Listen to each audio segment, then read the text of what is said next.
Bapak Ibu, para peserta Zoom yang kami hormati, saat lagi acara akan kita mulai, mohon untuk mengaktifkan kamera dan juga menggunakan virtual background yang telah kami share melalui kolom chat. Baik, Bapak Ibu, para peserta Zoom, acara akan segera kita mulai. Assalamualaikum warahmatullahi wabarakatuh. Selamat pagi dan salam sejahtera untuk kita semua. Tapi pun, yang terhormat, Kepala Badan Kepegawaian Daerah Provinsi Lampung, Ibu Mary Harikasari SSTPMM, yang kami hormati para narasumber, serta para peserta Zoom, kami ucapkan selamat datang dalam acara webinar sosialisasi Peraturan Gubernur Lampung nomor 47 tahun 2023 tentang Kode Etik Perilaku ASN dan Peraturan Gubernur Lampung nomor 52 tahun 2023 tentang Disiplin Pegawai Pemerintah dengan Perjanjian Kerja atau P3K. Pada hari ini Senin 17 Februari 2025. Acara ini diselenggarakan dalam rangka memberikan pemahaman yang lebih mendalam terkait kode etik perilaku ASN dan juga disiplin P3K sebagai pedoman bagi kita dalam menjalankan tugas sebagai ASN tentunya. Sebelumnya izinkan saya memperkenalkan diri. Saya Delis Maria. Saat ini saya menjabat sebagai pejabat fungsional analis sumber daya manusia aparatur Muhammadiyah pada BKD Provinsi Lampung.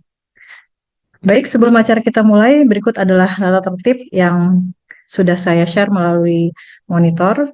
Diharapkan Bapak Ibu untuk mengaktifkan kamera selama acara berlangsung dan juga menggunakan virtual background dan menonaktifkan mikrofon kecuali diminta oleh narasumber. Dan untuk e-sertifikat akan kami bagikan dalam waktu 7-10 hari kerja setelah acara ini melalui link yang telah kami share pada kolom chat. Bapak, Ibu, dan hadirin yang kami hormati, sebelum kita mendengarkan materi dari para narasumber, marilah bersama-sama kita mendengarkan sambutan dan arahan dari Kepala Badan Kepegawaian Daerah Provinsi Lampung yang sekaligus membuka acara kita pada pagi hari ini. Kepada yang terhormat Ibu Mary Harikasari, SSTPMM, disilakan. Assalamualaikum warahmatullahi wabarakatuh. Selamat pagi. Salam sejahtera untuk kita semua. Tapi pun. Ya pun. Ya pun. Yang saya hormati Bapak Ibu peserta sosialisasi pada pagi hari ini. Yang saya hormati rekan-rekan BKD, yang saya hormati rekan-rekan yang menjadi narsum pada kegiatan pada pagi hari ini. Pertama-tama, mari kita panjatkan puji syukur kehadirat Allah Subhanahu wa taala, Tuhan Yang Maha Esa, karena pada pagi hari ini kita masih diberikan kesempatan, diberikan nikmat iman untuk dapat melaksanakan kegiatan sosialisasi Peraturan Gubernur Lampung nomor 47 tahun 2023 tentang kode etik dan kode perilaku pegawai aparatur sipil negara dan Peraturan Gubernur Lampung nomor 52 tahun 2023 tentang disiplin pegawai pemerintah dengan perjanjian kerja atau yang lebih kita kenal dengan P3K. Bapak Ibu yang saya hormati, pada kesempatan pagi ini perlu saya sampaikan bahwa instansi pemerintah kita memiliki suatu tanggung jawab yang besar untuk dapat menjaga integritas, profesionalisme, dan kinerja yang optimal dalam menjalankan tugas dan fungsi kita sebagai ASN. Untuk itu, dalam rangka menjaga kedisiplinan ASN, pemerintah Provinsi Lampung telah mengeluarkan suatu peraturan Gubernur Lampung yang menjadi pedoman bagi perangkat daerah dan melaksanakan pembinaan kode etik ASN dan disiplin ASN, di mana ketentuan-ketentuan itu terdapat aturan-aturan yang harus dapat kita laksanakan. Bapak Ibu yang saya hormati, bahwa peraturan ini menjadikan suatu landasan penting dalam membangun budaya kerja yang berintegritas, disiplin, dan orientasi pada pelayanan publik yang berkualitas, yaitu dengan adanya Peraturan Gubernur 47 2023 tentang kode etik dan kode perilaku, kemudian Peraturan Gubernur nomor 52 tahun 2023 tentang disiplin pegawai P3K. Harapannya peraturan gubernur ini bukan hanya sekedar dokumen formal, melainkan suatu panduan yang harus kita internalisasi dan praktekkan dalam kaderisasi kita. Kode etik mengingatkan kita akan nilai-nilai moral dan etika yang harus kita junjung tinggi. Adapun disiplin menegaskan pentingnya konsisten dan tanggung jawab dalam setiap tindakan kita. Dalam peraturan ini juga menerapkan sanksi-sanksi yang jelas apabila terjadi pelanggaran terhadap kode etik dan kode perilaku serta disiplin yang telah disepakati bersama. Untuk itu harapannya kita dapat lebih berhati-hati lagi menjalankan tugas, menjaga citra dan reputasi instansi serta selalu mengedepankan integritas. Bapak Ibu yang saya hormati, saya mengajak kepada seluruh jajaran untuk dapat memahami aturan-aturan yang akan disosialisasikan pada pagi hari ini dan harapannya peraturan ini dapat memperkuat kepercayaan masyarakat terhadap kinerja dari pemerintah Provinsi Lampung. Harapannya juga untuk dapat menjaga nama baik instansi dan dapat berkontribusi terhadap di organisasi Bapak Ibu di mana pada saat hari ini bertugas. Bapak Ibu yang saya hormati, perlu saya sampaikan juga bahwa peraturan ini tentunya harus dapat kita taati yang menjadi dasar kita dalam melaksanakan tugas-tugas pokok kita sebagai ASN yang ada di pemerintah Provinsi Lampung. Untuk itu, harapan saya dan rekan-rekan narasumber yang ada di sini, Bapak Ibu dapat mengikuti sampai dengan selesai sehingga peraturan-peraturan ini dapat tersampaikan oleh Bapak Ibu semua dan dapat dilaksanakan. Dengan mengucapkan Bismillahirrahmanirrahim, kegiatan sosialisasi Peraturan Gubernur Lampung Nomor 47 Tahun 2023 tentang kode etik dan kode perilaku aparatur sipil negara dan Peraturan Gubernur Lampung Nomor 52 Tahun 2023 tentang disiplin pegawai pemerintah dengan perjanjian kerja secara resmi saya nyatakan dibuka. Selamat mengikuti Bapak Ibu, semoga Allah SWT selalu memberikan kemudahan dan keberkahan dalam setiap langkah kita dalam melaksanakan tugas kita sebagai ASN. Terima kasih, saya akhiri. Wassalamualaikum warahmatullahi wabarakatuh. Waalaikumsalam warahmatullahi wabarakatuh. Terima kasih kepada Kepala BKD Provinsi Lampung, Ibu Mary Harikasari SST PMM yang telah memberikan arahan dan sekaligus membuka acara kita pada pagi hari ini. Bapak Ibu yang kami hormati, sebelum acara kita lanjutkan, marilah kita bersama-sama melakukan sesi foto dan kami mohon untuk mengaktifkan kamera. Ada 15 slide dan mohon izin untuk saya pandu. Baik, untuk slide yang pertama, 1, 2, 3. Slide selanjutnya yang kedua, 1, 1, 2, 3. Slide keempat, 1, 2, 3. Slide kelima, 1, 2, 3. Slide keenam, 1, 2, 3. Selanjutnya slide ketujuh, 1, 2, 3. Slide ke-8, 1, 2, 3. Slide ke-9, 1, 2, 3. Slide ke-10, 1, 2, 3. Slide 11, 1, 2, 3. Slide ke-12, 1, 2, 3. Slide ke-13, 1, 2, 3. Dan slide terakhir, 1, 2, 3. Oke, baik. Terima kasih, sesi foto selesai. Dan Bapak Ibu, para peserta Zoom yang kami hormati, selanjutnya langsung saja kita akan mendengarkan materi yang akan disampaikan oleh kedua narasumber kita. Untuk materi yang pertama akan disampaikan oleh Ibu Hernawati SHMH. Beliau adalah pejabat fungsional analis sumber daya manusia aparatur ahli media pada BKD Provinsi Lampung yang akan menyampaikan materi terkait Peraturan Gubernur Lampung Nomor 47 Tahun 2023 tentang kode etik perilaku ASN. Kepada Ibu Hernawati, disilakan. Terima kasih kepada moderator Mbak Dewi atas waktu yang diberikan kepada saya untuk menyampaikan materi pada Zoom pagi hari ini. Izin untuk share materi.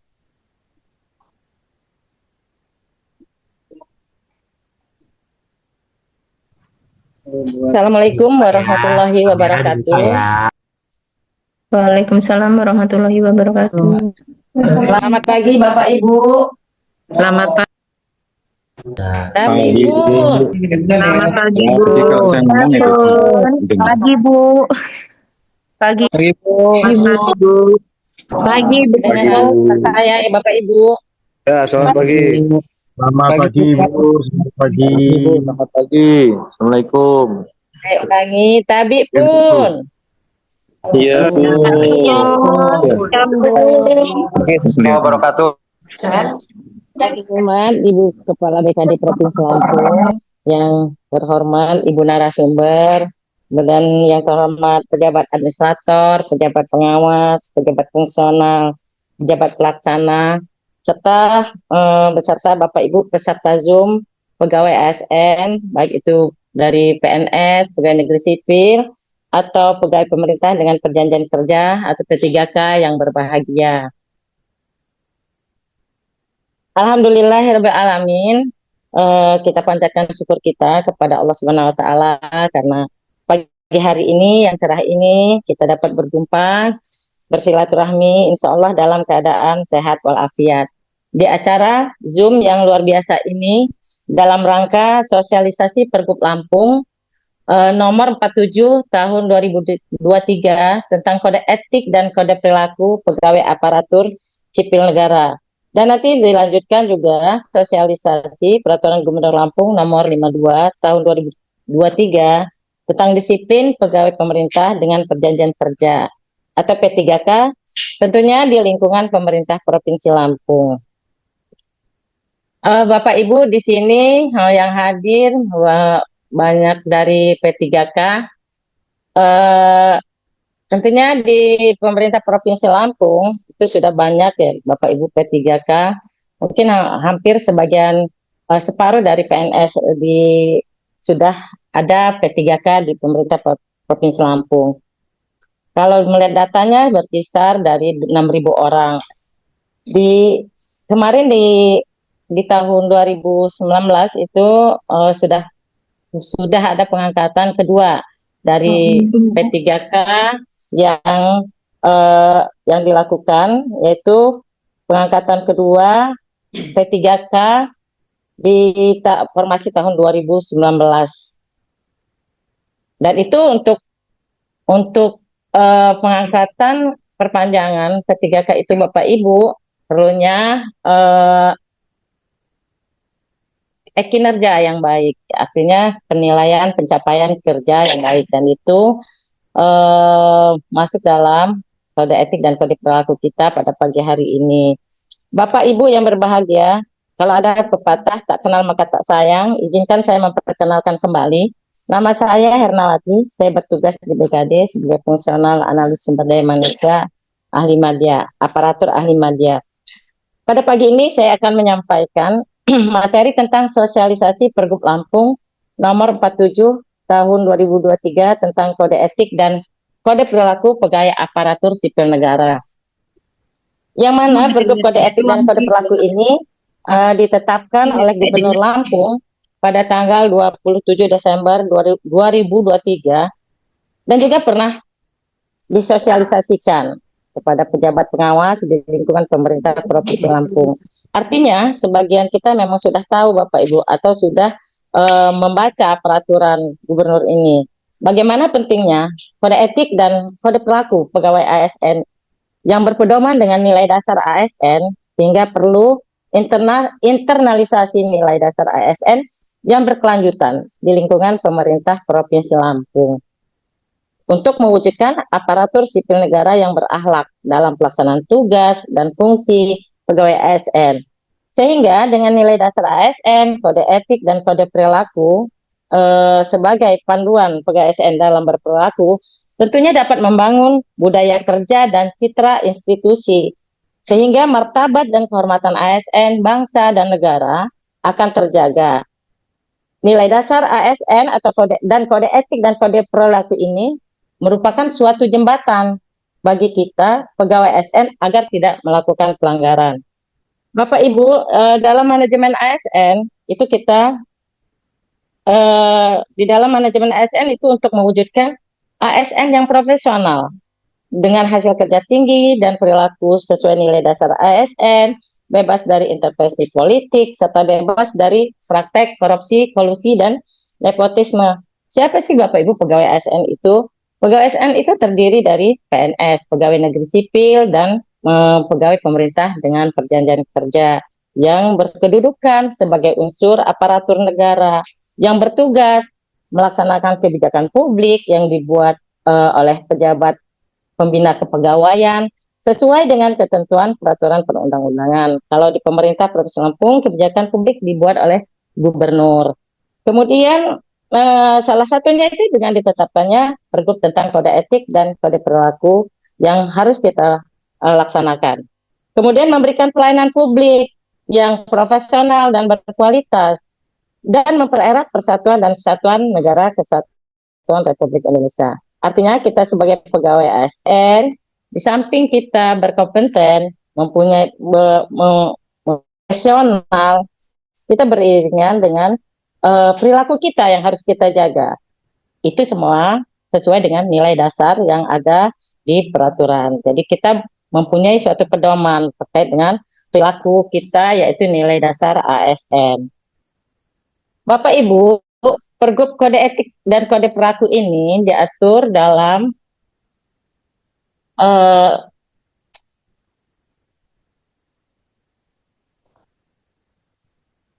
diatur dalam Undang-Undang Nomor 5 Tahun 2014 tentang Aparatur Sipil Negara.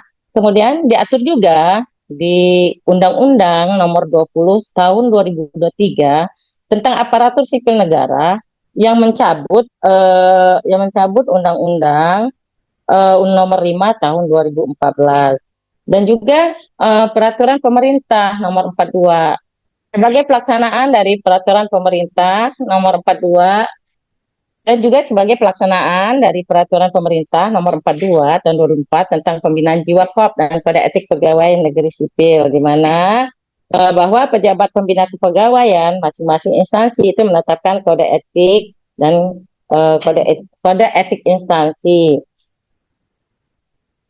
Juga diatur dalam Peraturan Pemerintah Nomor 11 Tahun 2017 tentang manajemen pegawai negeri sipil, sebagaimana telah diubah dengan Peraturan Pemerintah Nomor 17 Tahun 2020 tentang perubahan atas Peraturan Pemerintah Nomor 11 Tahun 2017 tentang manajemen pegawai negeri sipil dan Peraturan Pemerintah Nomor 49 Tahun 2018 tentang manajemen pegawai pemerintah dengan perjanjian kerja.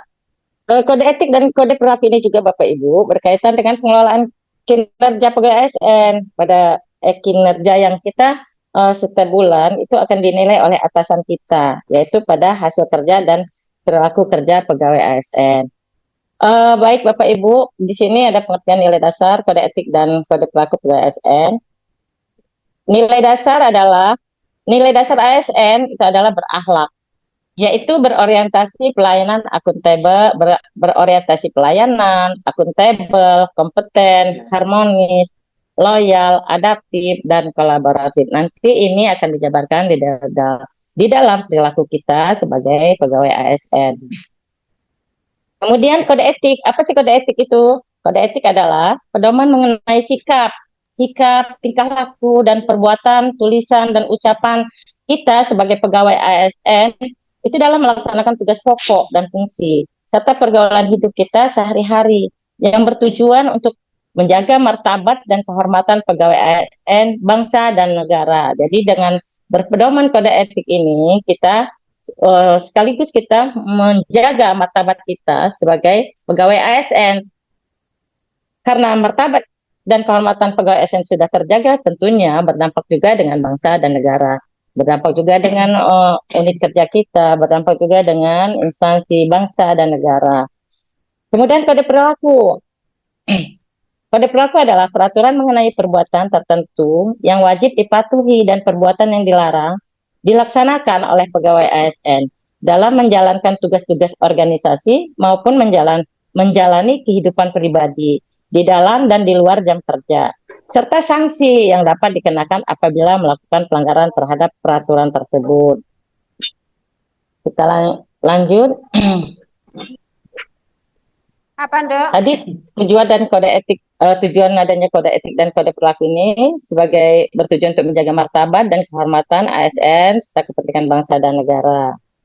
Core value, nilai dasar atau core value ASN itu berakhlak. Core value pegawai ASN adalah berakhlak, yaitu berorientasi pelayanan, berkomitmen memberikan pelayanan prima demi kepuasan masyarakat. Kemudian akuntabel, bertanggung jawab atas kepercayaan yang diberikan. Kompeten, terus belajar dan mengembangkan kapabilitas. Harmonis, saling peduli dan menghargai perbedaan. Kemudian loyal, berdedikasi dan mengutamakan kepentingan bangsa dan negara, adaptif, terus berinovasi dan antusias dalam menggerakkan serta menghadapi perubahan, dan kolaboratif, membangun kerjasama yang sinergis. Jadi core value ini kita berakhlak, yaitu berorientasi pelayanan, akuntabel, kompeten, harmonis, loyal, adaptif, kolaboratif. Inilah nilai dasar pegawai ASN. Dan ini yang kita akan jabarkan di dalam perilaku kita sehari-hari, baik kita dalam menjalankan tugas di kantor, di lingkungan kerja, ataupun di luar kantor, di kehidupan kita sehari-hari.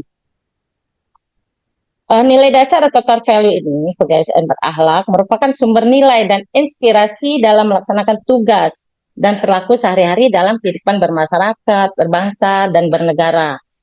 Dan nantinya nilai dasar atau core value ASN berakhlak ini dijabarkan dalam kode etik dan kode perilaku ASN. Selanjutnya kita di dalam kode etik pegawai ASN di dalam pasal 3 Pergub 47 tahun 2023 ini ada 5. Jadi meliputi etika bernegara, etika berorganisasi, etika bermasyarakat, kemudian etika terhadap diri sendiri, dan etika sesama pegawai ASN. Nah, kita dalam etika dalam bernegara, kita perlu ya Bapak Ibu, sebetulnya emang sudah bisa kita baca, namun kita untuk mengingat, kita bacakan satu-satu, kita sama-sama membaca, untuk kita mengetahui apa sih etika kita dalam kode etika kita sebagai pegawai ASN. Nah, etika kita dalam bernegara itu meliputi satu, turut serta memelihara rasa persatuan dan kesatuan bangsa Indonesia. Yang kedua, menghormati dan menjunjung tinggi toleransi keberagaman, suku, ras, agama, adat istiadat, dan nilai-nilai budaya di Indonesia. Kemudian transparan dan akuntabel dalam pelaksanaan tugas penyelenggaraan pemerintahan yang bersih dan berwibawa sesuai ketentuan peraturan perundang-undangan.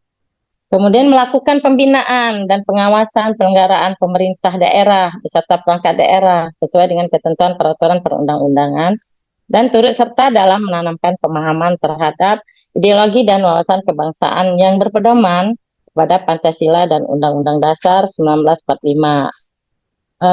Selanjutnya, etika dalam berorganisasi.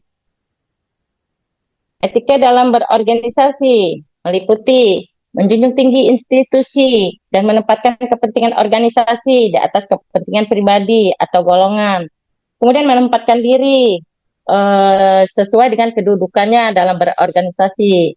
Artinya kalau kita menempatkan diri sesuai kedudukan kita dan tidak melewati batas kewenangan kita. Setiap perintah yang diberikan tidak melampaui kewenangan dan sesuai dengan ketentuan peraturan perundang-undangan untuk dilaksanakan dengan penuh tanggung jawab. 4, wajib berpakaian sopan sesuai dengan ketentuan perundang-undangan. 5, bersikap rasional dan berkeadilan objektif serta transparan dalam menjalankan tugas penyelenggaraan urusan pemerintahan dalam negeri. 6, tidak berkompromi dengan pihak manapun yang berpotensi merusak nama baik dan merugikan instansi pemerintah Provinsi Lampung. 7, mampu bekerja sama dan berkoordinasi dalam melaksanakan tugas fungsi di lingkungan pemerintah Provinsi Lampung dan instansi terkait, yaitu berkolaboratif dengan perangkat daerah yang berkaitan dengan tugas yang akan kita laksanakan.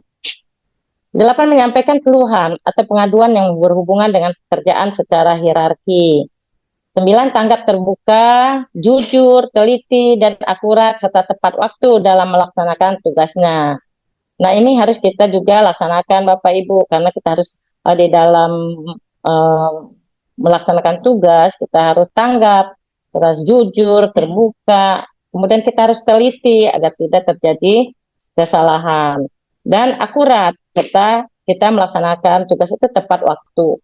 Kemudian 10, bersikap terbuka dan responsif terhadap masukan dari lingkungan masyarakat dan menciptakan dan memelihara suasana kerja yang kondusif. Kemudian etika dalam bermasyarakat. meliputi bersikap terbuka dan responsif terhadap kritik, saran, keluhan, laporan, serta pendapat dari lingkungan masyarakat. Jadi di dalam masyarakat kita harus menjaga nama baik kita sebagai pegawai ASN. Kita harus membuka bekerja sama atau bergaul lah di lingkungan masyarakat kita.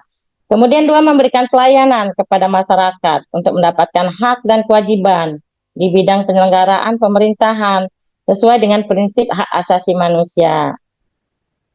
Tiga, melaksanakan kegiatan sosial baik di lingkungan rukun tetangga maupun rukun warga dan membantu tugas sosial lainnya untuk kepentingan masyarakat umum. Kemudian menghormati dan menjaga kerukunan antar sesama. Selanjutnya, Bapak Ibu, adalah etika terhadap diri sendiri. Etika terhadap diri kita sendiri. Itu menghindari perbuatan perzinahan, prostitusi, perjudian, dan minuman yang memabukkan. Jadi ini kita etika terhadap diri kita sendiri pun kita harus jaga. Tidak menggunakan dan atau mengedarkan zat psikotropika, narkotika, dan atau sejenisnya yang bertentangan dengan ketentuan peraturan perundang-undangan. Kemudian kita meningkatkan pengetahuan, wawasan, dan kompetensi sesuai tugas di bidangnya masing-masing untuk menjaga citra instansi. Kemudian 4, tidak melakukan penyalahgunaan wewenang, jabatan, dan perbuatan korupsi, kolusi, dan nepotisme. 5, menghindari konflik kepentingan pribadi, kelompok, maupun golongan. Yang 6, tidak melakukan pungutan di luar ketentuan yang berlaku untuk kepentingan pribadi, golongan, dan pihak lain yang secara langsung atau tidak langsung itu merugikan masyarakat. Kemudian menolak gratifikasi yang berkaitan dengan pelaksanaan tugas. Ini juga sering banyak kita temukan. Dan mulai dari sekarang kita harus menolak gratifikasi, pemberian hadiah berupa barang atau berupa uang, ini yang berkaitan dengan pelaksanaan tugas. Kemudian menjaga keutuhan rumah tangga dengan tidak melakukan perbuatan tercela dan perbuatan tidak bermoral lainnya. Ini juga banyak terjadi di dalam keutuhan rumah tangga. Ini juga harus kita koreksi diri kita untuk menjaga keutuhan rumah tangga dan berpenampilan sederhana, rapih, dan sopan. Kemudian ada etika terhadap sesama pegawai ASN, yaitu etika kita, sesama teman pun kita harus ada etikanya. Kita yaitu saling menghormati sesama pegawai ASN sebagai rekan kerja yang memiliki hak dan kewajiban yang berkesesuaian dalam suatu unit kerja, instansi maupun antar instansi.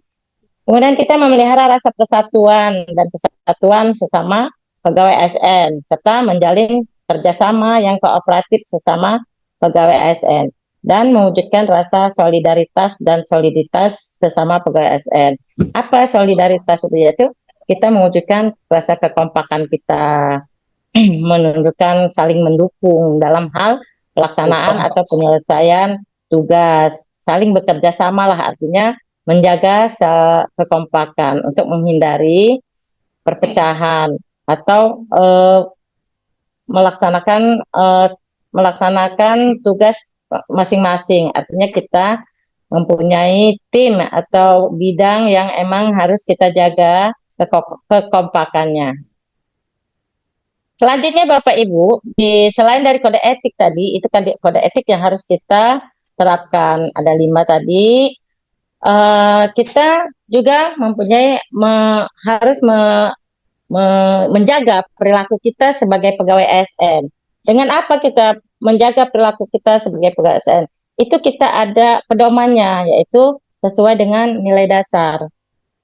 Nilai dasar yang sudah diatur di dalam Undang-Undang Nomor 20 Tahun 2023, yaitu sesuai dengan core value berakhlak tadi. Perilaku nilai yang pertama, apa? Perilaku nilai kita berorientasi pelayanan. Jadi untuk memberikan pelayanan yang prima, dalam demi kepuasan masyarakat yang kita layani. Apa saja eh, yang harus kita laksanakan, yaitu memahami dan memenuhi kebutuhan masyarakat. Apa yang dibutuhkan masyarakat kita harus tanggap dan memenuhinya. Kemudian melakukan perbaikan tiada henti. Misalnya kita memberikan kecepatan, artinya untuk yang tadinya seperti pelayanan harus antri panjang atau menunggu lama, kita melakukan perbaikan-perbaikan. Bagaimana pelayanan kita itu cepat dan tidak lama. Artinya tidak ada yang masyarakat atau pegawai yang kita layani itu tidak puas, sehingga kita harus berpedoman kita memberikan pelayanan yang prima demi kepuasan masyarakat. Kemudian ramah, cekatan, solutif, dan dapat diandalkan. Solutif artinya kita memberikan pelayanan itu, kita dapat memberikan jalan keluar. Apa yang mereka yang kita layani itu jalan keluar permasalahan apa yang dihadapi. Nah, itu solutif. Kemudian perilaku nilai akuntabel, yaitu bertanggung jawab atas kepercayaan yang diberikan. Apa saja itu Bapak Ibu? Yaitu melaksanakan tugas dengan jujur, bertanggung jawab, cermat, disiplin, dan berintegritas tinggi. Menggunakan kekayaan dan barang milik negara secara bertanggung jawab, efektif, dan efisien. Kita menggunakan barang-barang milik negara itu sesuai dengan fungsinya. Kemudian tidak menyalahgunakan kewenangan jabatan. Kemudian perilaku nilai kompeten. Perilaku nilai kompeten yaitu mengembangkan, terus belajar dan mengembangkan kapabilitas. Apa kapabilitas itu? Yaitu mengembangkan keahlian kita, keterampilan kita dengan cara seperti mengikuti Zoom, webinar, pelatihan, pendidikan. Itu kita mengembangkan, meningkatkan kompetensi diri untuk menjawab tantangan yang selalu berubah. Dengan apa? Ya itu tadi, dengan mengikuti pelatihan seperti ini, mengikuti Zoom, kemudian juga membantu orang lain belajar. Kalau kita emang sudah tahu permasalahannya, kita bantu rekan-rekan kita untuk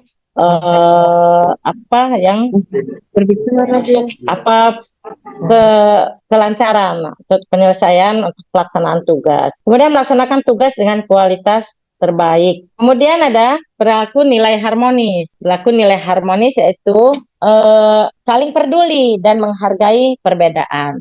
Yaitu kita menghargai, misalnya dengan menghargai rekan-rekan kita, apapun latar belakangnya, tanpa kita membedakan, tanpa kita membedakan apakah itu agama, suku, suku, kemudian jenis kelaminnya, kemudian status perkawinan, semua kita hargai. Jadi kita tidak membedakan latar belakangnya. Kemudian suka menolong orang lain dan membangun lingkungan kerja yang kondusif. Kemudian perilaku nilai loyal. Perilaku nilai loyal adalah berdedikasi dan mengutamakan kepentingan bangsa dan negara.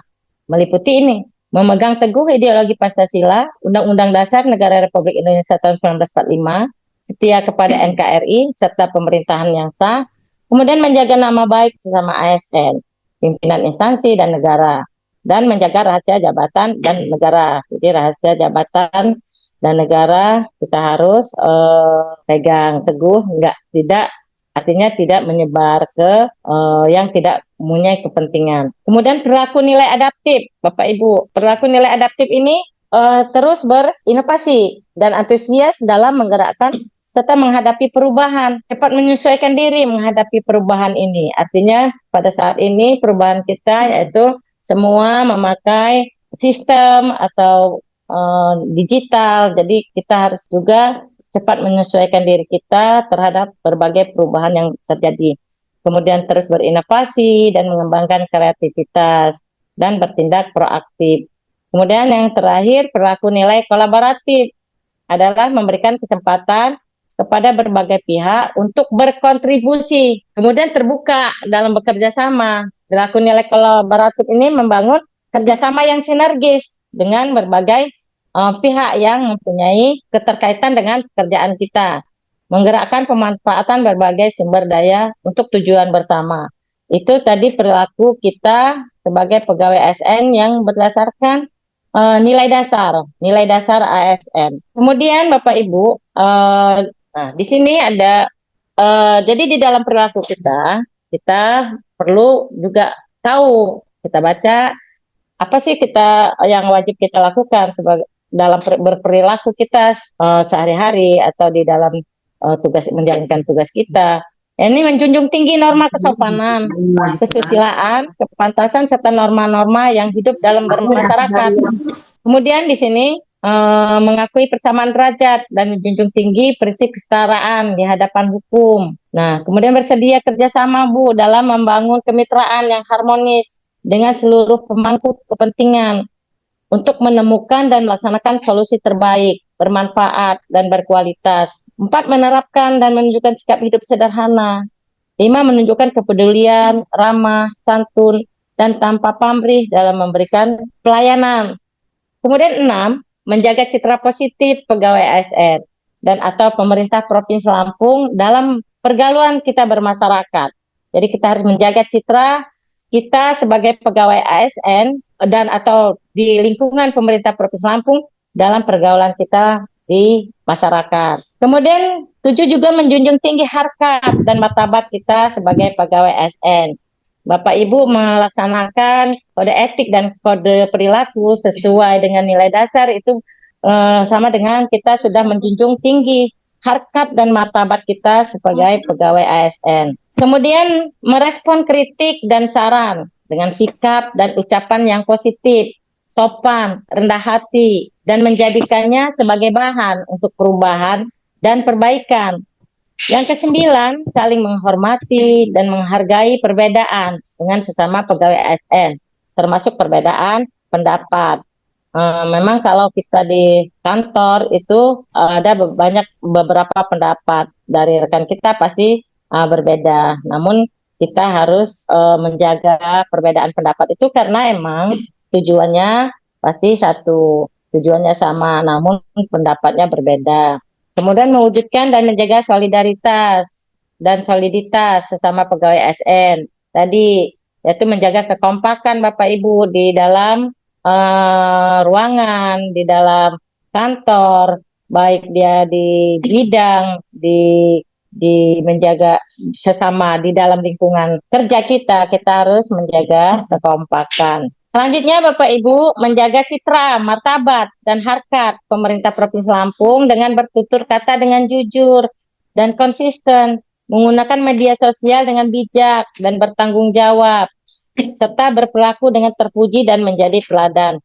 Sekarang ini banyak Bapak Ibu yang terjadi di media sosial yang mungkin secara tidak sengaja, namun itu melanggar kode perilaku kita yang tidak terpuji. Mungkin Bapak-Bapak Ibu tahu semua ya yang sudah terjadi di media sosial saat-saat ini banyak sekali. Nah, dan itu harus kita jaga. Jadi kita menggunakan media sosial itu dengan baik, dengan bijak, hati-hati kan kayak gitu. Apa ucapan kita atau cara kita menyampaikan atau kita gaya kita itu banyak sekali penilaian, baik itu penilaian dari rekan kita, sesama pegawai ASN, atau penilaian dari masyarakat. Nah, itu kita harus berhati-hati. Jangan sampai kita sebagai pegawai ASN terkena, karena emang kita harus panjang nanti urusannya. Kita harus dilaporkan, kemudian kita harus diperiksa. Nah, itu dijaga ya Bapak Ibu. Kemudian bersikap netral dalam setiap kegiatan kontestan pemilu, kayak kita sudah lewati kemarin bahwa kita sudah melewati masa-masa pemilihan umum dan kita alhamdulillah kita bersikap netral. Jadi tidak memihak, tidak mendukung, dan kita sebagai pegawai ASN bersikap netralitas. Kemudian memberikan kesempatan yang sama tanpa membeda-bedakan ras, suku, agama, warna kulit, asal-usul, jenis kelamin, status perkawinan, umur, atau kondisi fisik tubuh dalam setiap kegiatan pelayanan atau pelaksanaan tugas. Artinya kita menghargai rekan-rekan kita apapun tanpa membedakan latar belakang mereka. Kemudian Bapak Ibu menghindarkan diri dari perilaku atau ucapan yang menimbulkan kesan memihak atau berprasangka, mengintimidasi atau menyudutkan dalam setiap kegiatan pelayanan atau pelaksanaan tugas dan fungsi. Dan ini Bapak Ibu emang kita harus selalu membacanya. Kita harus agar kita lebih memahami dan kita apa sih yang telah kita lakukan atau perbaikan apa yang harus kita perbaiki dalam beretika dan dalam berperilaku. Kemudian di sini ada di dalam pergub ini juga mengatur apa yang dilarang, perilaku kita apa yang dilarang. Bapak Ibu saat yaitu di sini bertindak sewenang-wenang. Misalnya kita melakukan perundungan, bullying, ini dilarang Bapak Ibu. Di sini ada beberapa meliputi bertindak sewenang-wenang, melakukan perundungan atau pelecehan baik secara tindakan maupun ucapan terhadap sesama pegawai ASN atau pihak lain, baik di dalam maupun di luar lingkungan kerja. Jadi kita menghindari, kita mengancam misalnya kan, atau kita melakukan pemaksaan, artinya misalnya kita meminta dengan paksa berulang-ulang pada orang, nah itu bisa dilaporkan, bisa dilakukan pengaduan oleh rekan kita.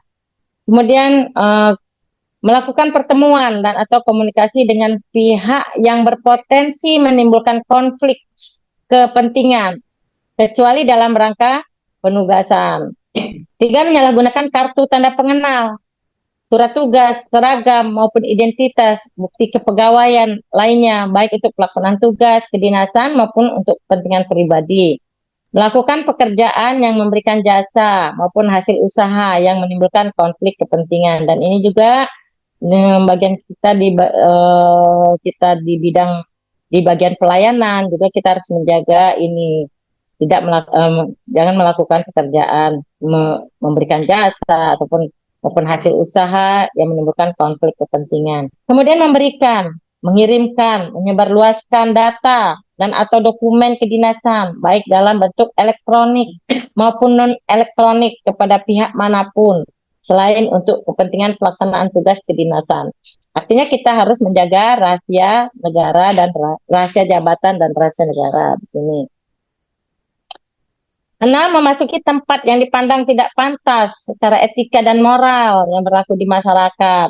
Misalnya Bapak Ibu sering ke hiburan malam atau tempat prostitusi atau tempat perjudian. Nah, Bapak Ibu kita harus menjaga profesi kita sebagai pegawai ASN, karena menjaga profesi kita sebagai pegawai ASN dengan tidak mendatangi perjudian. Nanti Bapak Ibu yang masih judi tolong di stop. Kita harus menjaga etika kita sebagai ASN. Kemudian kecuali karena penugasan, misalnya dari perangkat daerah mana yang memang menjalankan penugasan harus mendatangi tempat hiburan malam, tempat-tempat seperti itu. Kemudian 7, menunjukkan gaya hidup hedonisme sebagai bentuk empati kita kepada masyarakat. Apa sih hedonisme itu, Bapak Ibu? Artinya menunjukkan gaya hidup yang berlebihan. Kita harus artinya kita tidak menunjukkan gaya hidup kita yang berlebihan, yang mengumbarkan kekayaan kita, misalnya seperti itu. Ya, itu sebagai bentuk empati kita kepada masyarakat atau kepada rekan kita sesama di ruangan kerja, agar tidak menimbulkan rasa iri kan gitu kan. Jadi kita harus tetap menunjukkan gaya hidup kita yang sederhana, yang sopan, dan sebagai bentuk empati kita kepada rekan-rekan kita, pada masyarakat kita, di lingkungan kita, di tetangga kita, seperti itu. Kemudian bersikap dan berperilaku yang tidak sesuai dengan identitas seksual dan gender yang bersangkutan. Nah, ini mungkin Bapak Ibu, kalau kita perempuan ya kita harus bergaya seperti perempuan, jangan bergaya seperti laki-laki misalnya. Dan gitu juga kalau laki-laki, Bapak Ibu bergayanya seperti laki-laki. Kemudian jangan artinya kita melakukan yang perilaku yang tidak sesuai dengan identitas kita. Kemudian kita hilang apa? Hilang kesadaran, mabuk akibat mengkonsumsi minuman beralkohol. Nah, ini sama dengan masuk ke tempat perjudian tadi. Jadi jangan gara-gara sebotol minuman ya Bapak Ibu, kita nama baik kita sebagai ASN tercoreng. Itu ada di lagu ya Bapak Ibu. Melakukan perbuatan yang menunjukkan ego sektoral, baik di lingkungan eksternal maupun internal pemerintah Provinsi Lampung. Apa itu ego sektoral? Itu misalnya kita mempunyai apa sih Bapak Ibu? Yang penting bidang saya, yang penting tim saya, gitu. Artinya tanpa kita mau berkolaboratif. Artinya itu dihilangkan. Artinya kenapa? Dengan mementingkan ego sektoral, mementingkan diri kita sendiri tanpa teman atau mementingkan tim kita tanpa berkolaborasi dengan bidang lain. Nah, itu akan menjadikan program itu akan menjadikan tumpang tindih sehingga tidak berjalan sesuai yang semestinya. Kemudian lagi menyebarkan informasi yang tidak dapat dibuktikan kebenarannya, hoax gitu kan, menimbulkan rasa kebencian dan atau permusuhan. Nah, ini juga menyebarkan informasi yang hoax yang belum ada bukti, kita sudah menggosipkan kawan kita seperti ini atau tanpa bukti yang. Namun kalau untuk pribadi juga mungkin tidak dibenarkan untuk menyebarkan privasi orang lain ya Bapak Ibu. Kemudian bertato, Bapak Ibu, kalau ada yang bertato terus dilarang ini. Pegawai mewarnai rambut dengan warna yang mencolok dan memakai tindik atau piercing, kecuali di bagian daun telinga bagi pegawai ASN perempuan atau karena alasan keagamaan. Nah, ini Bapak Ibu yang harus kita pedomani, yang harus kita baca, yang harus kita pahami. Bagaimana sih kita sebagai pegawai ASN berperilaku, beretika tadi ada 5, beretika pada negara, organisasi, masyarakat, diri sendiri, beretika kepada teman. Nah, itu kita harus laksanakan. Kemudian berperilaku, apa sih yang kita harus lakukan? Berperilaku apa, seperti apa? Nah, ini yang harus kita dibaca. Artinya kalau kita baca, kita mengetahui. Kemudian juga apa juga yang perilaku yang dilarang. Nah, inilah yang harus kita pedomani gitu kan, yang kita baca. Jadi kita tidak melakukan pelanggaran karena tadi kode etik dan kode perilaku ini merupakan suatu jembatan bagi kita untuk tidak melakukan pelanggaran. Kemudian Bapak Ibu masih semangat? Masih. Semangat Oke, Bu. kan masih pagi Bu, masih semangat. Bu. Mudah-mudahan semangat sampai selesai ya di acara ini. Amin. Itu tadi yang harus kita pedomani untuk kode etik, kode perilakunya. Kemudian Bapak Ibu, ada penerapan terhadap kode etik dan kode perilaku kita. Penerapan terhadap kode etik dan kode perilaku pegawai ASN. Nah, untuk penerapannya kita setiap perangkat daerah misalnya dapat menandatangani formulir komitmen, formulir kepatuhan yang ditandatangani oleh setiap pegawai ASN yang isinya menyatakan bahwa sanggup untuk memenuhi dan laksanakan kode etik dan kode perilaku pegawai ASN. Nah, itu ditandatangani, itu setiap pegawai ASN untuk penerapannya dapat menandatangani, dibuat formulir komitmen, menandatangani kepatuhan kode etik dan kode perilaku pegawai ASN.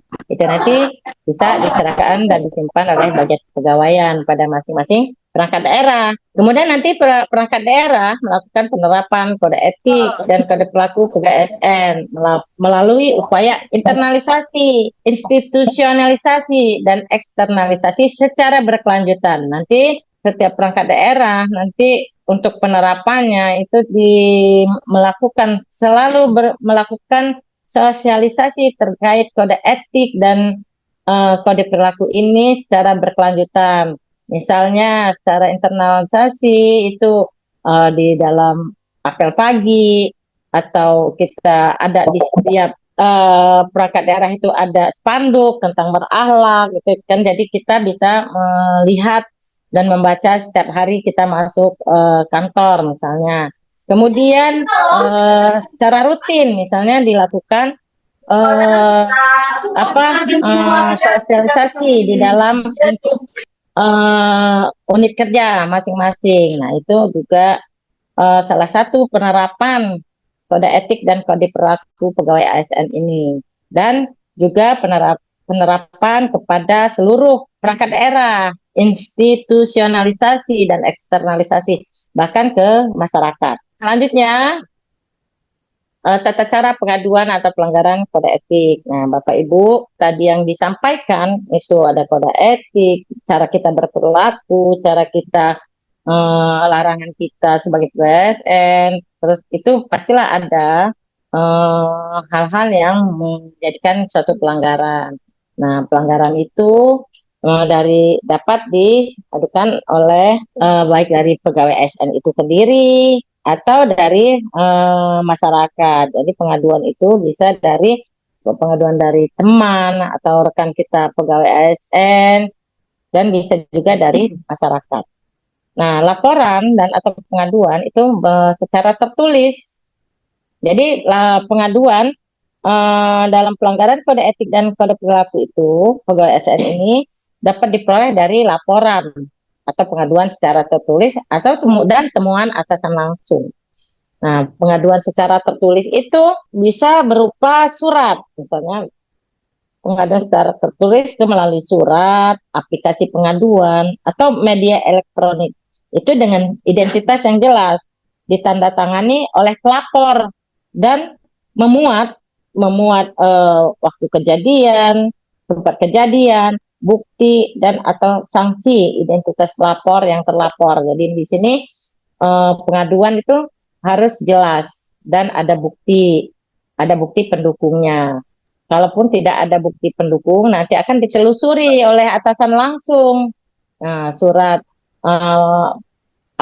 pengaduan tersebut. Kalau memang ada tidak terduga, misalnya bukti dukungnya kurang atau bukti dukungnya kurang, misalnya penelusuran terhadap dugaan pelanggaran kode etik dan kode perilaku ini akan diberhentikan. Tetapi kalau pengaduan terduga ada pelanggarannya, ada buktinya, ada saksinya, atau ada dokumen-dokumen pendukung, nah ini akan dilakukan pemeriksaan oleh Majelis Kode Etik dan Kode Perilaku. Nah, pembentukan Majelis Kode Etik dan Kode Perilaku ini bersifat sementara. Jadi setelah ada pengaduan, baru dibentuk pembentukan Majelis Kode Etik dan Kode Perilaku. Ini minimal keanggotaannya 3 orang, maksimal 5 orang. Yaitu terdiri dari 1 ketua, 1 sekretaris, dan 3 orang anggota. Dan dari majelis ini akan nanti mengeluarkan rekomendasi. Seperti apa rekomendasinya? Apakah yang mengarah ke keputusan terhadap yang akan berdasarkan hasil rekomendasi dari majelis ini, maka dibuatlah keputusannya. Jadi nanti di rekomendasi ini ada 3. 1 dia sanksi norma, 2 sanksi administratif, dan pernyataan tidak bersalah. Kalau pernyataan tidak bersalah, nanti akan dibuatkan surat pernyataan tidak bersalah. Kemudian sanksi penegakan kode etik dan kode perilaku. Sanksi ini setelah dilakukan pemeriksaan oleh Majelis Kode Etik dan Kode Perilaku, maka dibuatlah pernyataan sanksi moral. Artinya, sanksi moral ini dapat disampaikan secara tertutup dan secara terbuka. Kalau dia tertutup, yaitu hanya di dalam suatu pertemuan yang hadir nanti atasan langsung, terus majelis, pejabat yang berwenang, dan yang terlapor yang diperiksa. Kemudian kalau pernyataan secara terbuka, itu bisa diumumkan pada saat upacara, atau pada saat apel, atau melalui website atau media elektronik. Nah, kalau dia dari hasil rekomendasi sanksi terkena sanksi administratif atau mengarah ke disiplin, itu akan diserahkan kepada tim penilai kinerja.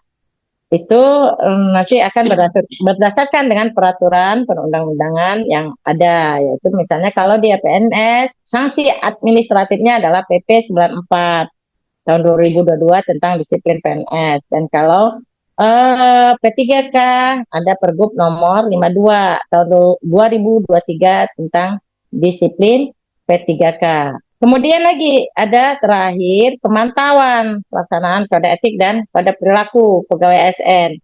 Pemantauan ini dilakukan oleh BKD dan Inspektorat berdasarkan laporan dari seluruh perangkat daerah yang mempunyai apakah ada pelanggaran kode etik dan kode perilaku.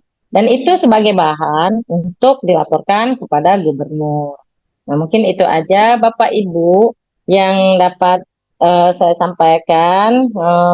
Mudah-mudahan kita sebagai pegawai ASN dapat melaksanakan menjaga perilaku kita sesuai dengan nilai dasar ASN, sesuai dengan kode etik dan kode perilaku, sehingga kita tidak melakukan pelanggaran dan tidak bermasalah. Karena apa, Bapak Ibu?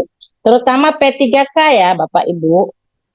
Untuk P3K, pejabat pemerintah dengan perjanjian kerja ini, P3K ini diangkat berdasarkan perjanjian kerja dan akan dievaluasi sesuai dengan masa kerja di dalam perjanjian kerjanya. Misalnya kalau di pemerintah Provinsi Lampung perjanjian kerjanya sampai 5 tahun. Nah, batas waktu 5 tahun akan ada perpanjangan kembali. Nah, itu pada saat perpanjangan itu akan dievaluasi Bapak Ibu, apa hasil kinerjanya, pencapaian kinerjanya, kemudian ada kebutuhan masih dibutuhkan di organisasi, kemudian adanya anggaran, kan artinya.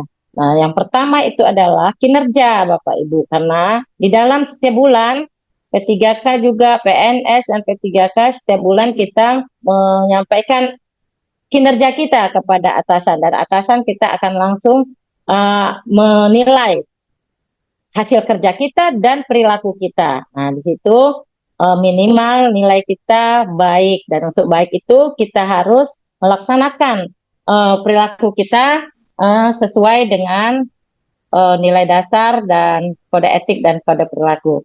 Mungkin itu aja saya akhiri dengan pantun. Ratih Purwasih makan ketupat. Cakep. Terima kasih. Semoga berkah dan bermanfaat. Amin.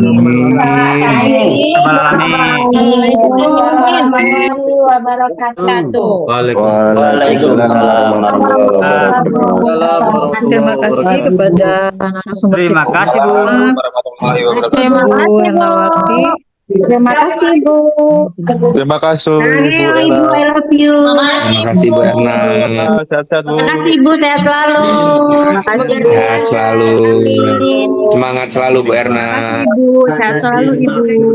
Baik, terima kasih kepada narasumber kita yang pertama, Ibu Ernawati, yang telah memberikan paparannya untuk para peserta Zoom yang sudah tidak sabar untuk bertanya. Mungkin ya, kami sudah menyediakan link melalui link Slido yang kami share melalui kolom chat. Silakan untuk menuliskan pertanyaan pada link tersebut. Nanti akan kita bacakan setelah materi yang kedua. Dan sebelum ke materi yang kedua, mungkin ada beberapa hal yang dapat saya garis bawahi, yaitu terkait dengan perilaku ASN. Salah satu yang menarik adalah flexing ya. Mungkin menarik sekali saat ini kita sudah sering mendengar tentang bullying, flexing, dan sebagainya yang mungkin dapat menjadi perhatian untuk kita untuk menjaga nama baik kita sebagai ASN dalam lingkungan bernegara maupun bermasyarakat. Dan selanjutnya kita akan membahas tentang disiplin P3K yang kali ini telah hadir di tengah-tengah kita narasumber yang kedua, yaitu Ibu Septiara SSPPMM. Beliau merupakan pejabat fungsional analis sumber daya manusia aparatur ahli muda pada BKD Provinsi Lampung dan akan menyampaikan materi terkait Peraturan Gubernur Lampung Nomor 52 Tahun 2023 tentang disiplin pegawai pemerintah dengan perjanjian kerja atau P3K. Kepada Ibu Septiara, waktu dan tempat dipersilakan. Baik, terima kasih moderator untuk kesempatan dan waktu yang diberikan kepada saya. Bapak Ibu masih semangat? Kita lanjut ke bahan sosialisasi grup selanjutnya ya. Semangat. Terima kasih. Semangat Bu, masih. Oke, kedengeran? Sudah Bu. Oke, ya. Dengar Ibu. Dengar ya. Baik. Tadi yang disampaikan narasumber sebelumnya sangat komprehensif ya terkait kode perilaku dan kode etik dan kode perilaku ASN di lingkungan Provinsi Lampung. Yang terhormat Bapak Ibu pejabat yang membinai kepegawaian dan Bapak Ibu peserta sosialisasi Pergub atau JUM pada pagi hari ini. Alhamdulillah pada masih semangat ya kita mengikuti kegiatan JUM hari ini. Kesempatan pagi ini saya akan menyampaikan terkait sosialisasi Peraturan Gubernur Lampung Nomor 52 Tahun 2023 tentang disiplin P3K. Izin saya share screen dulu ya. Peraturan Gubernur Lampung Nomor 252 Tahun 2023 ini mengatur tentang disiplin P3K, yang mana disiplin P3K ini ditetapkannya peraturan disiplin P3K ini didasari dengan PP nomor 49 tahun 2018, di mana PP ini mengatur tentang manajemen P3K. Di PP itu menjelaskan pada salah satu pasal di PP manajemen P3K tersebut disebutkan bahwa untuk menjamin terpeliharanya tata tertib dan kelancaran pelaksanaan tugas, P3K wajib mematuhi disiplin P3K dan instansi pemerintah wajib untuk menegakkan disiplin dan melakukan upaya peningkatan disiplin. Dan P3K tersebut yang melanggar disiplin akan dijatuhi hukuman disiplin. Oleh karena itu, PPK atau pejabat yang membina kepegawaian pada setiap instansi untuk menetapkan disiplin P3K sesuai dengan karakteristik perangkat daerah masing-masing, yang mana tata cara pengelolaan atau penjatuhan hukuman disiplin ini disesuaikan dengan peraturan perundang-undangan tentang disiplin PNS, yaitu disiplin PP 94 tahun 2021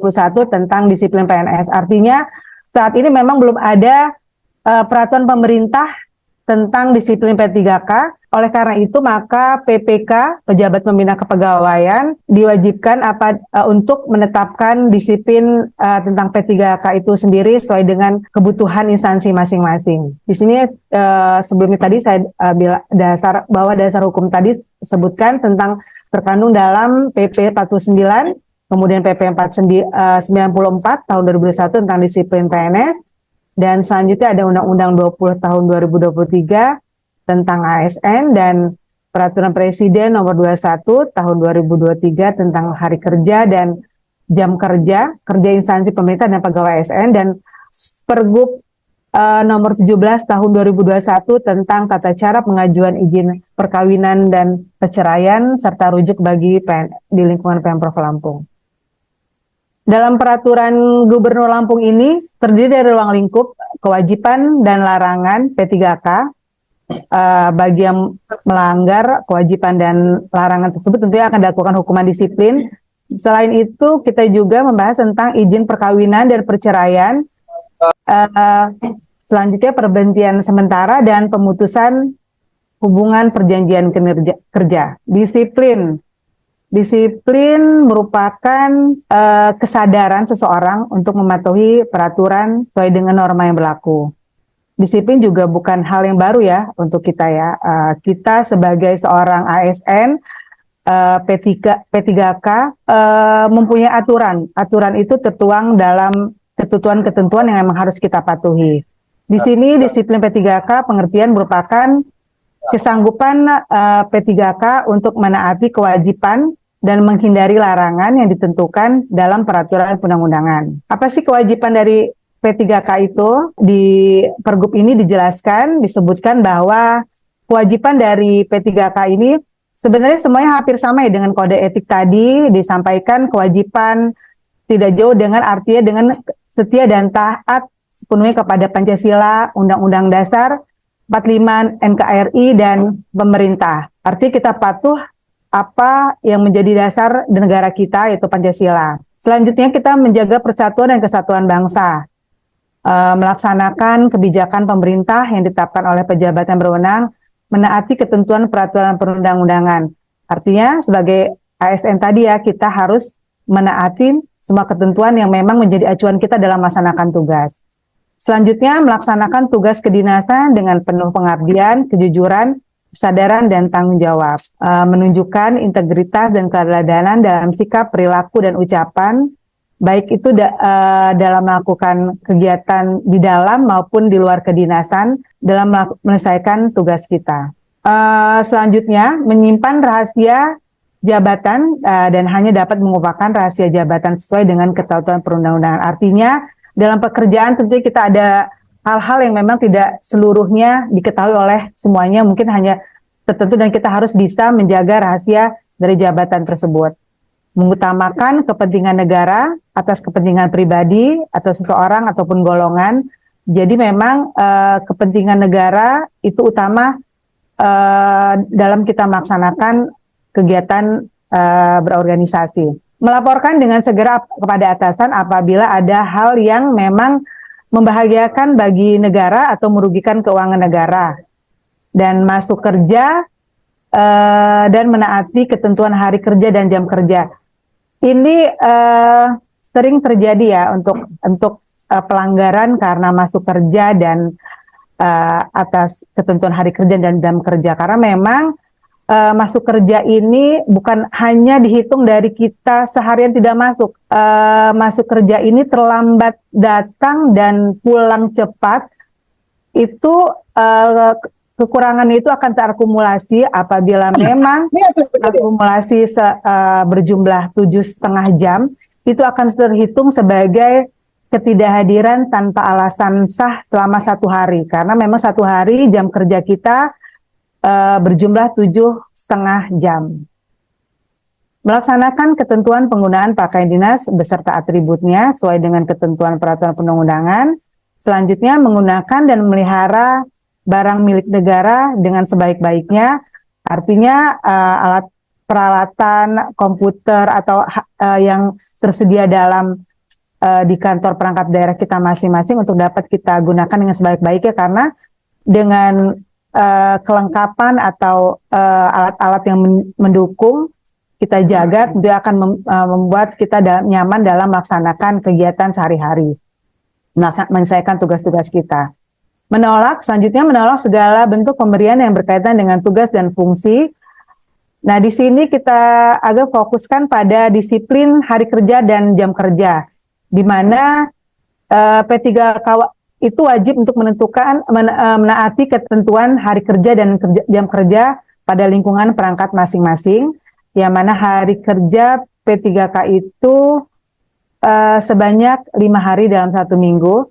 Jumlah dalam seminggu itu berjumlah 37 jam 30 menit di luar jam istirahat kita, dan P3K tersebut wajib untuk melakukan perekaman data, untuk melakukan presensi kehadiran dan presensi kepulangan, dan seperti yang saya sampaikan tadi, keterlambatan masuk kerja atau pulang cepat tadi dihitung secara kumulatif dan dikonversi. Apabila telah berjumlah 7,5 jam, itu akan terhitung sebagai 1 hari tidak masuk kerja tanpa alasan yang sah. Nah, selain kewajiban tadi sudah kita diterangkan, selanjutnya kita sebutkan di sini disebutkan larangan P3K.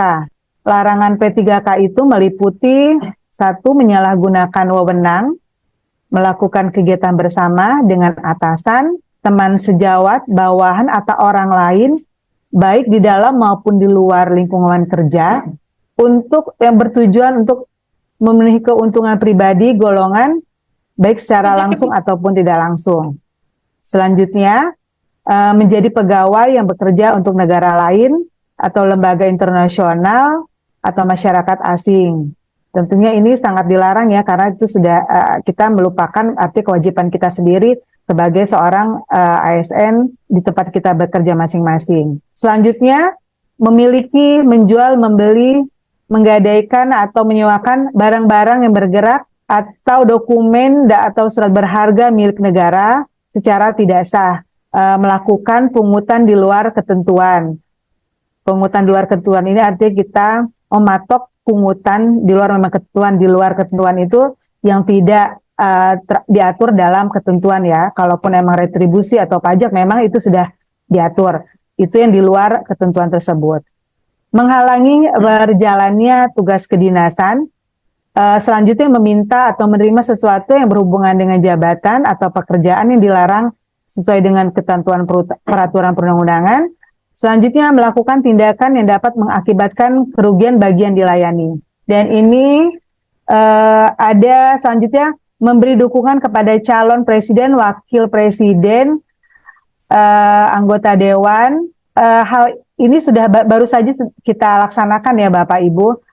Alhamdulillah di tahun 2020 selesai dari terakhir kita melaksanakan pemilihan kepala daerah secara serentak, tidak ada laporan terkait pelanggaran netralitas ini. Namun kami sebelum pelaksanaan ini telah melakukan pemberhentian kepada memang ASN atau tenaga honorer yang melanggar netralitas ini dengan menjadi salah satunya ini anggota atau pengurus parpol, sehingga itu memang melakukan pelanggaran terhadap netralitas, di mana memang seorang ASN itu dilarang untuk memihak pada salah satu calon. Selanjutnya tadi ikut dan serta menjadi peserta kampanye, kemudian membuat keputusan atau tindakan yang menguntungkan atau merugikan salah satu pasangan calon, memberikan dukungan disertai fotokopi KTP dan KTP dan ini mungkin akan terjadi, artinya 4 atau 5 tahun ya, dengan tahapan itu mungkin 4 tahun lagi. Dan ini memang netralitas ini kita sebagai ASN walaupun kita mempunyai hak untuk memilih, namun kita tidak bisa memilih sebelum saatnya, artinya saat pemilihan di bilik suara. Dan memang sebelum itu kita dilarang untuk melakukan tadi keberpihakan kepada salah satu calon. Tentunya bagi P3K yang tidak menaati kewajiban dan pelanggaran tadi, tidak mematuhi pelanggaran larangan tersebut, akan dikenakan sanksi hukuman disiplin. Di sini kita lihat adanya tingkat dan jenis hukuman disiplin, yang mana ada tingkat ringan, tingkat sedang, dan tingkat berat. Di sini kita ambil jenis pelanggaran ya, kita ambil contoh dengan kewajiban masuk kerja. Disiplin jenis tingkat ringan ini, jenis hukumannya adalah teguran lisan, teguran tertulis, dan pernyataan tidak puas secara tertulis. Teguran lisan ini diberikan kepada P3K yang memang tidak masuk tanpa alasan yang sah selama 3 hari dalam 1 tahun, dihitung secara kumulatif. Kemudian teguran tertulis ini diberikan apabila tidak masuk tanpa alasan yang sah selama 4 sampai dengan 6 hari, dan meningkat lagi tidak masuk selama 7 sampai dengan 10 hari, ditetapkan pernyataan tidak puas secara tertulis. Untuk tingkat sedang, hukuman disiplin tingkat sedang ini jenis-jenis hukumannya merupakan adalah pemotongan tunjangan kinerja atau tunjangan profesi atau tambahan penghasilan sebesar 25%, disesuaikan untuk yang tidak hadir selama 13 hari sampai dengan 11 hari sampai dengan 13 hari itu dilakukan pemotongan selama 6 bulan dan selanjutnya pemotongan selama 9 bulan apabila tidak hadir tanpa alasan yang sah selama 14 sampai dengan 16 hari dan selanjutnya pemotongan selama 12 bulan atau 1 tahun ini apabila tidak hadir secara sah selama 17 sampai dengan 20 hari kerja. Untuk tingkat hukuman disiplin berat ini tidak ada pilihan ya, artinya cuma langsung diberikan pemutusan hubungan perjanjian kerja dengan hormat, tidak atas permintaan sendiri. Ini tidak hadir tanpa alasan yang sah secara kumulatif selama 21 sampai dengan 28 hari.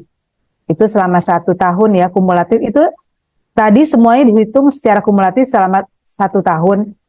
Namun ada juga apabila P3K itu sendiri tidak masuk kerja tanpa alasan yang sah secara terus-menerus selama 10 hari, juga akan diberhentikan atau ada pemutusan dengan hormat tidak atas permintaan sendiri. Oleh karena itu memang kita harus wajib ya mematuhi aturan kewajiban untuk masuk kerja sesuai jam kerja dan hari kerja. Adapun pejabat yang berwenang untuk menghukum atas pelanggaran disiplin tadi, untuk hukuman disiplin tingkat berat, kewenangan menetapkan penjatuhan itu oleh Gubernur Lampung, dan untuk tingkat sedang, hukuman disiplin tingkat sedang yang berwenang menghukum adalah Sekretaris Daerah, dan untuk jenis hukuman disiplin tingkat ringan ditetapkan oleh Kepala Perangkat Daerah.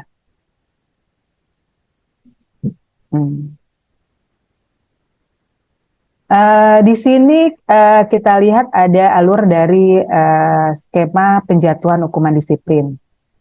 Penjatuhan hukuman disiplin ini dimulai dengan apabila di suatu perangkat daerah terindikasi ada salah satu yang melakukan pelanggaran disiplin, maka atasan langsung untuk melakukan pemeriksaan melalui pemanggilan kepada P3K yang memang melakukan pelanggaran.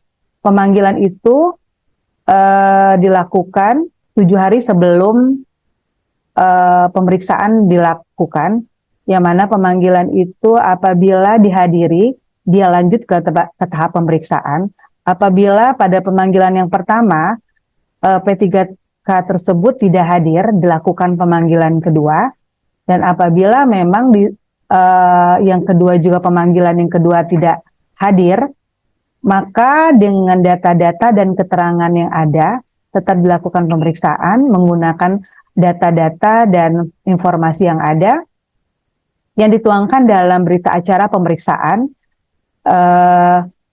Selanjutnya, apabila memang dari pemeriksaan itu diduga P3K itu melanggar ke arah tingkat yang sedang ataupun tingkat pelanggaran tingkat berat, itu dapat dilakukan pembentukan tim di luar perangkat daerah itu sendiri. Dibentuk tim ini terdiri dari atasan langsung eksternalnya dari unsur kepegawaian atau unsur pengawasan, di mana pemeriksaan itu tentunya bertujuan untuk memperoleh informasi terkait penyebab atau yang melatar belakangi seorang P3K itu melakukan pelanggaran disiplin, dan hasil pemeriksaan itu dituang dalam BAP, dilaporkan dalam bentuk LHP, yang mana hasil pemeriksaan itu nanti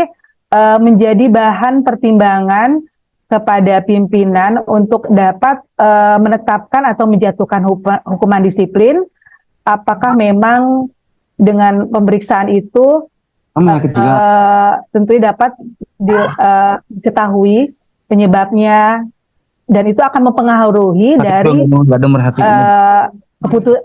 penjatuhan hukuman disiplin kepada yang bersangkutan.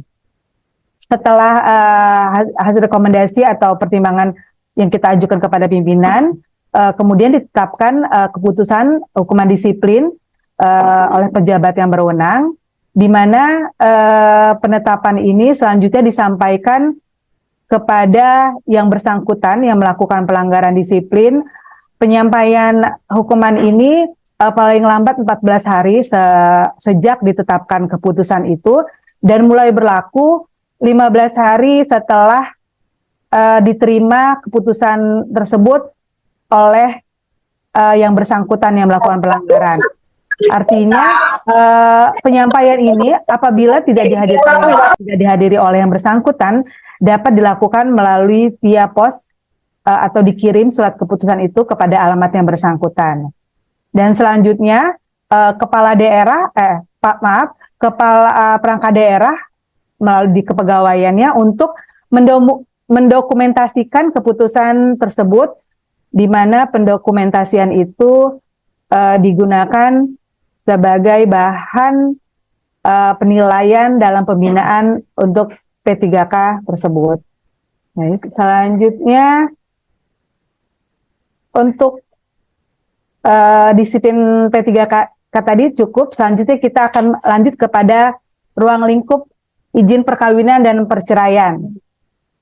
Perkawinan, mana nih yang senyum-senyum nih? Izin melangsungkan perkawinan. Artinya di sini perkawinan adalah ikatan lahir batin antara seorang pria dan seorang wanita sebagai suami istri dengan tujuan membentuk keluarga atau rumah tangga yang bahagia dan kekal berdasarkan ketuhanan yang Maha Esa. Izin perkawinan P3K ini dalam melangsungkan perkawinan pertama wajib melaporkan kepada gubernur melalui BKD secara berjenjang dari perangkat daerahnya selambat-lambatnya 1 tahun setelah perkawinan itu dilangsungkan.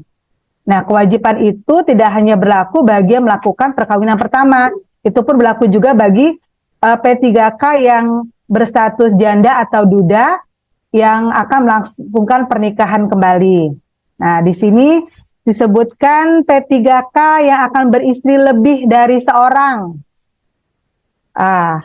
Ini tentunya harus memperoleh izin terlebih dahulu oleh pejabat yang berwenang. Sebelumnya di awal-awal tahun kita, kalau Bapak Ibu yang menyimak di media ya, ada Pemprov DKI yang mengeluarkan aturan perkawinan ini yang dibolehkan untuk beristri lebih dari satu, itu memang dibolehkan, tapi tentunya ada izin dan ada syarat-syarat tertentu yang harus kita lengkapi. Nah, nanti di slide selanjutnya kita akan dijelaskan syarat-syarat itu tersebut. Dan selanjutnya P3K wanita dilarang untuk menjadi istri kedua, ketiga, dan keempat. Jangan ya ibu-ibu, jangan jadi istri kedua, ketiga, dan keempat. Baik, selanjutnya, nah di sini, nah ini izin yang buat P3K yang akan beristri lebih dari satu orang, yang mana izin itu akan diberikan apabila memenuhi sekurang-kurangnya salah satu syarat alternatif dan ketiga syarat kumulatif. Syarat alternatif itu sendiri terdiri dari istri tidak dapat menjalankan kewajibannya sebagai istri. Yang selanjutnya, istri mendapat cacat badan atau penyakit yang tidak dapat disembuhkan. Yang ketiga, istri tidak dapat memberikan atau melahirkan keturunan. Itu syarat alternatif. Dan selanjutnya ada syarat kumulatif. Syarat kumulatif itu pertama mendapat persetujuan tertulis dari istri. Selanjutnya P3 pria yang mempunyai penghasilan yang cukup untuk membiayai istri-istrinya dan anak-anaknya yang dibuktikan dengan surat keterangan penghasilan, keterangan pajak penghasilan. Yang ketiga, adanya jaminan tertulis dari P3 tersebut, P3 pria tadi, bahwa ia akan berlaku adil terhadap istri-istri dan anak-anaknya. Jadi apabila syarat itu tidak dapat dipenuhi, maka tentunya izin untuk beristri lebih dari satu tidak diberikan kepada PPK yang bersangkutan. Ada perkawinan, ada perceraian. Di sini ada penjelasan pengertian dari perceraian. Perceraian merupakan putusnya hubungan perkawinan antara suami istri berdasarkan keputusan pengadilan agama atau pengadilan negeri. Izin perceraian ini apabila PPK yang melakukan perceraian berkedudukan sebagai penggugat, artinya yang mengajukan gugatan, mengajukan perceraian pertama, wajib memperoleh izin tertulis dari gubernur yang di aturannya kita di Pemprov Provinsi Lampung didelegasikan kepada Sekda. Dan bagi P3K yang berkedudukan sebagai tergugat, artinya pasangannya, suami istrinya yang melakukan gugatan, wajib juga melaporkan secara tertulis untuk memperoleh surat keterangan melakukan perceraian. Izin perceraian ini dapat diberikan apabila memang berdasarkan alasan-alasan yang sah, yaitu alasan yang pertama, karena salah satu pihak berbuat zina, dan selanjutnya salah satu pihak menjadi pemabuk, pemadat, atau pejudi yang sukar disembuhkan. Nah, sekarang ini lagi marak-maraknya judol, dan banyak kasus-kasus yang tidak hanya karena judol ini hanya bercerai, malah lebih bertindak lebih pidana ya, artinya melakukan pembakaran atau menyakiti atau membunuh pasangannya karena perjudian ini. Selanjutnya adalah salah satu pihak meninggalkan pihak lain selama 2 tahun berturut-turut tanpa izin pihak lain dan tanpa alasan yang sah. Selanjutnya, salah satu pihak mendapat hukuman penjara selama 5 tahun atau lebih secara terus-menerus setelah perkawinan berlangsung dengan adanya keputusan pengadilan yang berkekuatan hukum tetap. Selanjutnya, salah satu pihak melakukan kekerasan atau penganiayaan atau KDRT yang memang membahayakan salah satu pihak. Dan selanjutnya, antara suami dan istri terus-menerus menjadi perselisihan, pertengkaran, dan tidak ada harapan untuk hidup rukun kembali. Tadi hal yang diizinkan, alasan sah yang dapat diizinkan untuk diberikan perceraian. Karena perceraian ini tentunya tidak serta pasti diizinkan. Ada juga perceraian yang ditolak. Izin dari perceraian itu, usul izin perceraian itu ditolak. Dan itu karena memang tujuan dari bercerai itu memang bertentangan dengan ajaran atau peraturan agama yang dianut masing-masing pasangan. Tidak memenuhi alasan sah seperti yang disebutkan di ayat sebelumnya, bertentangan dengan ketentuan peraturan perundang-undangan, dan alasan yang diajukan bertentangan dengan akal sehat. Nah, untuk penolakan ataupun pemberian izin tadi ditetapkan dengan keputusan Gubernur Lampung. Bagi P3K yang telah mendapatkan izin perceraian untuk dapat melaporkan hasil perceraian itu terhitung sejak mulai tanggal perceraian tersebut. Nah, prosedur pemberian izin perceraian ini, permohonan izin perceraian yang diajukan oleh P3K tadi secara tertulis diajukan kepada gubernur melalui perangkat daerah. Setelah menerima permohonan izin itu, P3K kepala perangkat daerah harus terlebih dahulu berusaha untuk merukunkan kembali atau melakukan pembinaan dengan pertimbangan melakukan pembinaan dan pertimbangan-pertimbangan lain yang berkoordinasi dengan pihak terkait dalam melakukan pembinaan tersebut. Apabila dengan hasil pembinaan dan pertimbangan permohonan izin itu membuat keadaannya objektif, pasangan itu dapat menjadi saran atau pertimbangan gubernur dalam mengambil keputusan untuk memberikan penolakan atau izin perceraian dimaksud.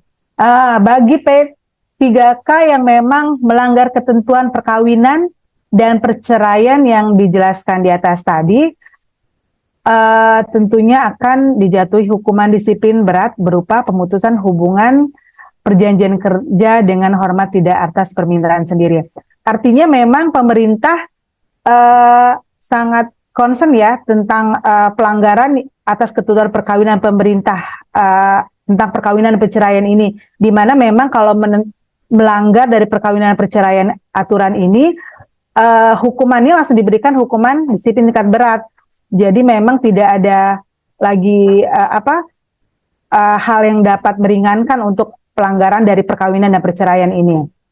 Dan satu lagi, hukuman pemutusan hubungan perjanjian kerja dengan hormat tidak atas permintaan sendiri ini juga diberikan bagi P3K yang hidup bersama dengan wanita yang bukan istrinya dan dengan pria yang bukan suaminya sebagai suami atau istri tanpa ikatan perwakilan yang sah. Artinya perkawinan yang sah ini ditentukan dengan hukum ya, adanya pelaksana perkawinan yang dilakukan secara sah menurut aturan hukum negara.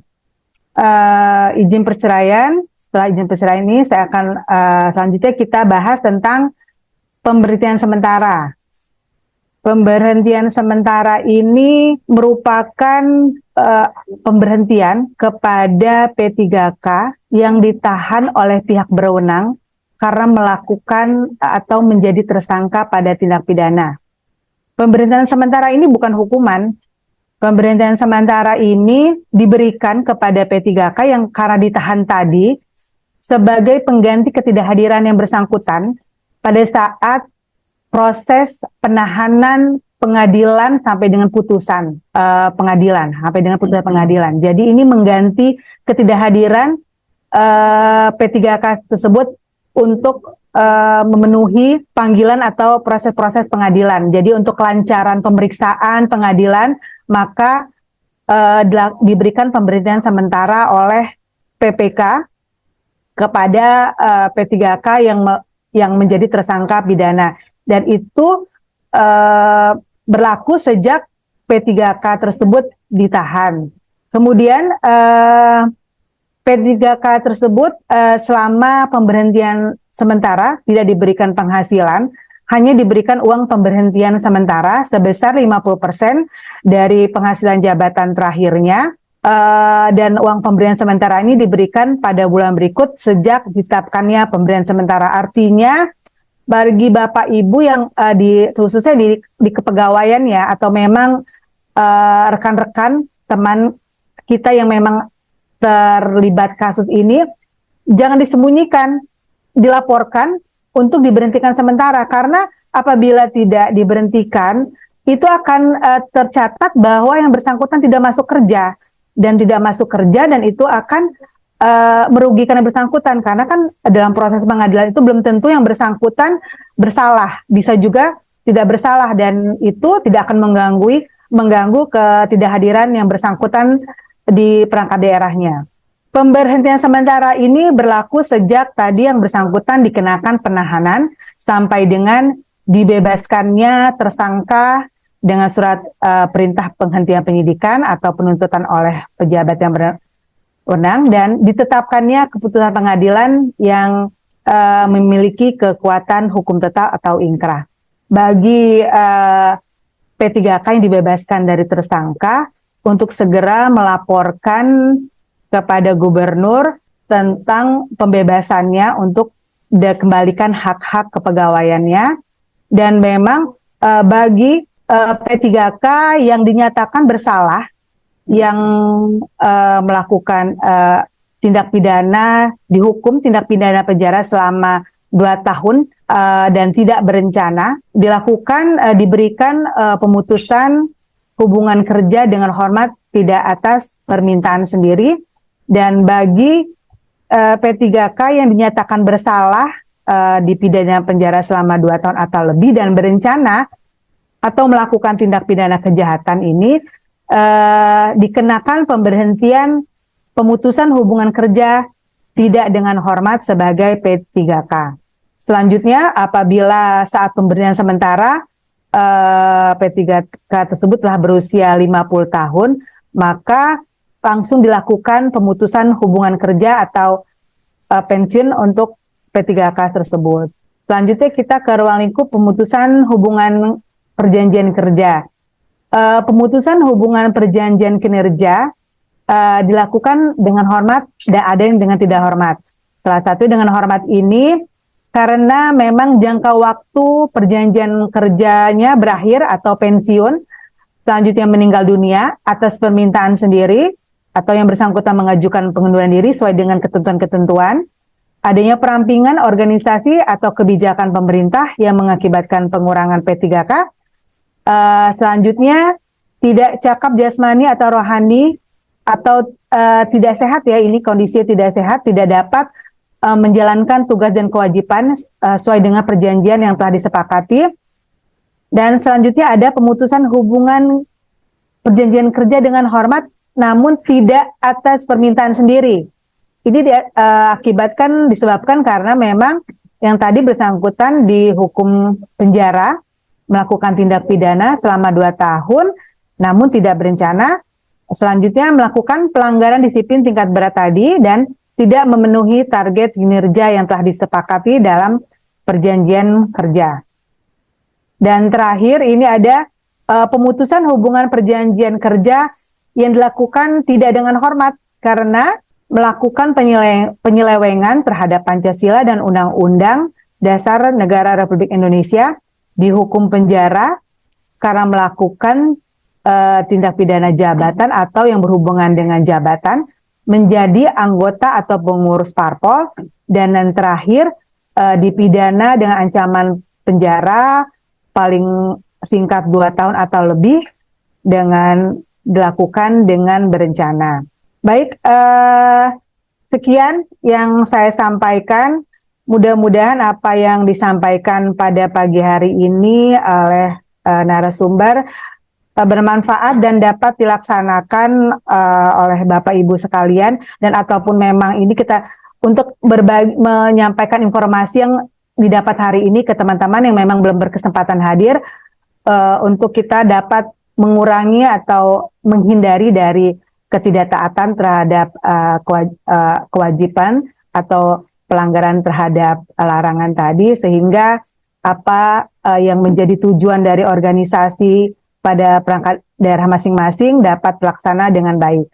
Baik, terima kasih. Saya akhiri. Wabillahi taufiq walhidayah. Wassalamualaikum warahmatullahi wabarakatuh.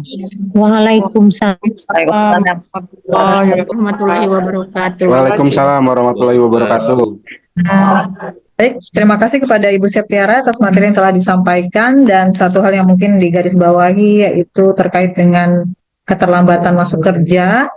Jika terakumulasi selama 7,5 jam dalam sebulan, maka dianggap tidak masuk kerja selama 1 hari tanpa keterangan. Mungkin Bapak Ibu kita suka terlambat ya berapa menit, mungkin itu jadi bahan pertimbangan.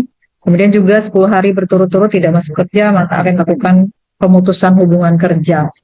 Dan masih banyak lagi aturan yang terdapat pada Peraturan Gubernur Nomor 52 ini. Untuk Bapak Ibu yang ingin membaca lebih lanjut, silahkan.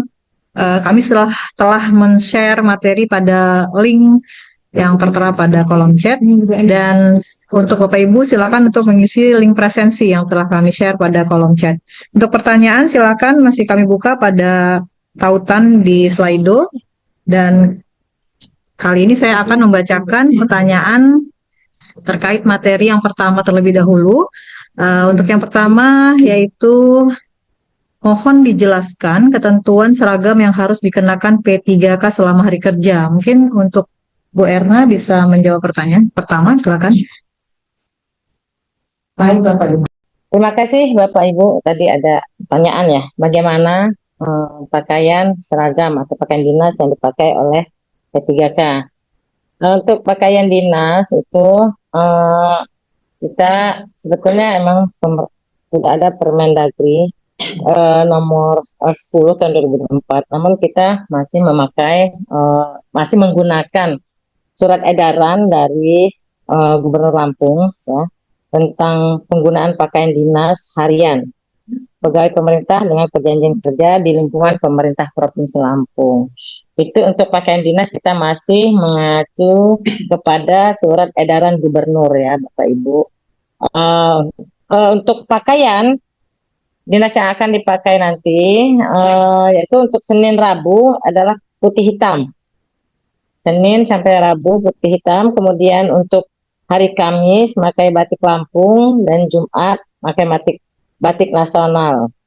Kemudian atributnya pakai papan nama, tanda pengenal dan PIN Korpri. Jadi untuk pakaian dinas masih mengacu kita pada surat edaran Gubernur Lampung nomor 132 tahun 2024. Sambil kita menunggu regulasi yang terbaru ya Bapak Ibu. Itu aja yang dapat sampaikan. Baik, terima kasih untuk pertanyaan pertama sudah dijawab oleh Ibu Erna. Kemudian langsung kita ke pertanyaan kedua nih. Assalamualaikum, saya Hadinata dari SMAN 8 Bandar Lampung. Apabila P3K diberi tugas tambahan di luar dari tugas sesuai SK, bagaimana cara menerima atau menolak perintah tersebut? Silakan Bu Erna. Apabila kita diberi tugas ya, kita periksa lagi apa tugas tambahan kita itu yang diberikan oleh atasan, apakah mempengaruhi tugas utama kita. Apabila berpengaruhnya positif, ya artinya untuk untuk menunjang tugas dari utama mungkin bisa kita lakukan kan. Namun apabila tugas itu mempunyai pengaruh terhadap tugas utama, tugas tambahan itu tadi mempengaruhi tugas utama kita, maka harus diberitahukan kepada atasan. Kita harus beritahu kepada atasan kita bahwa kita diberikan tugas utama seperti ini. Dan juga periksa kembali perjanjian kerja kita. Jadi untuk mengetahui apa tugas tambahan tersebut, apakah tugas tambahan yang diberikan kepada kita itu merupakan kewenangan dan tanggung jawab atau tanggung jawab kita, dan kita perlu sampaikan kepada atasan. Jadi tugas tambahan yang diberikan oleh atasan lain, misalnya kita harus beritahukan laporan dulu kepada atasan kita. Mungkin itu aja. Dan apa mungkin tambahan lagi? Misalnya kita menolak tambahan itu, ya kita lakukan sopan sesuai dengan aturan yang ada. Itu fungsi kita. Mungkin itu aja.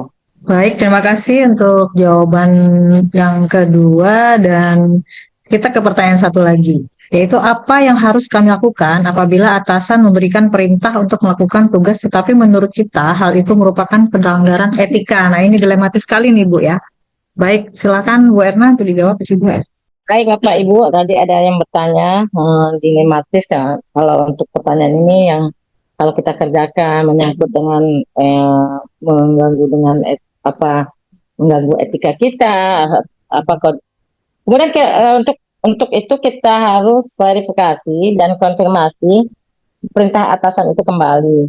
Kemudian kita cek regulasi yang ada, apakah itu menyalahi aturan, dan kita harus diskusi kepada atasan kita dengan memberikan apa sih argumen-argumen yang kuat untuk merujuk bahwa aturan-aturan yang berlaku bahwa itu memang itu menyalahi aturan kan, aturan kode etik dan kode perilaku.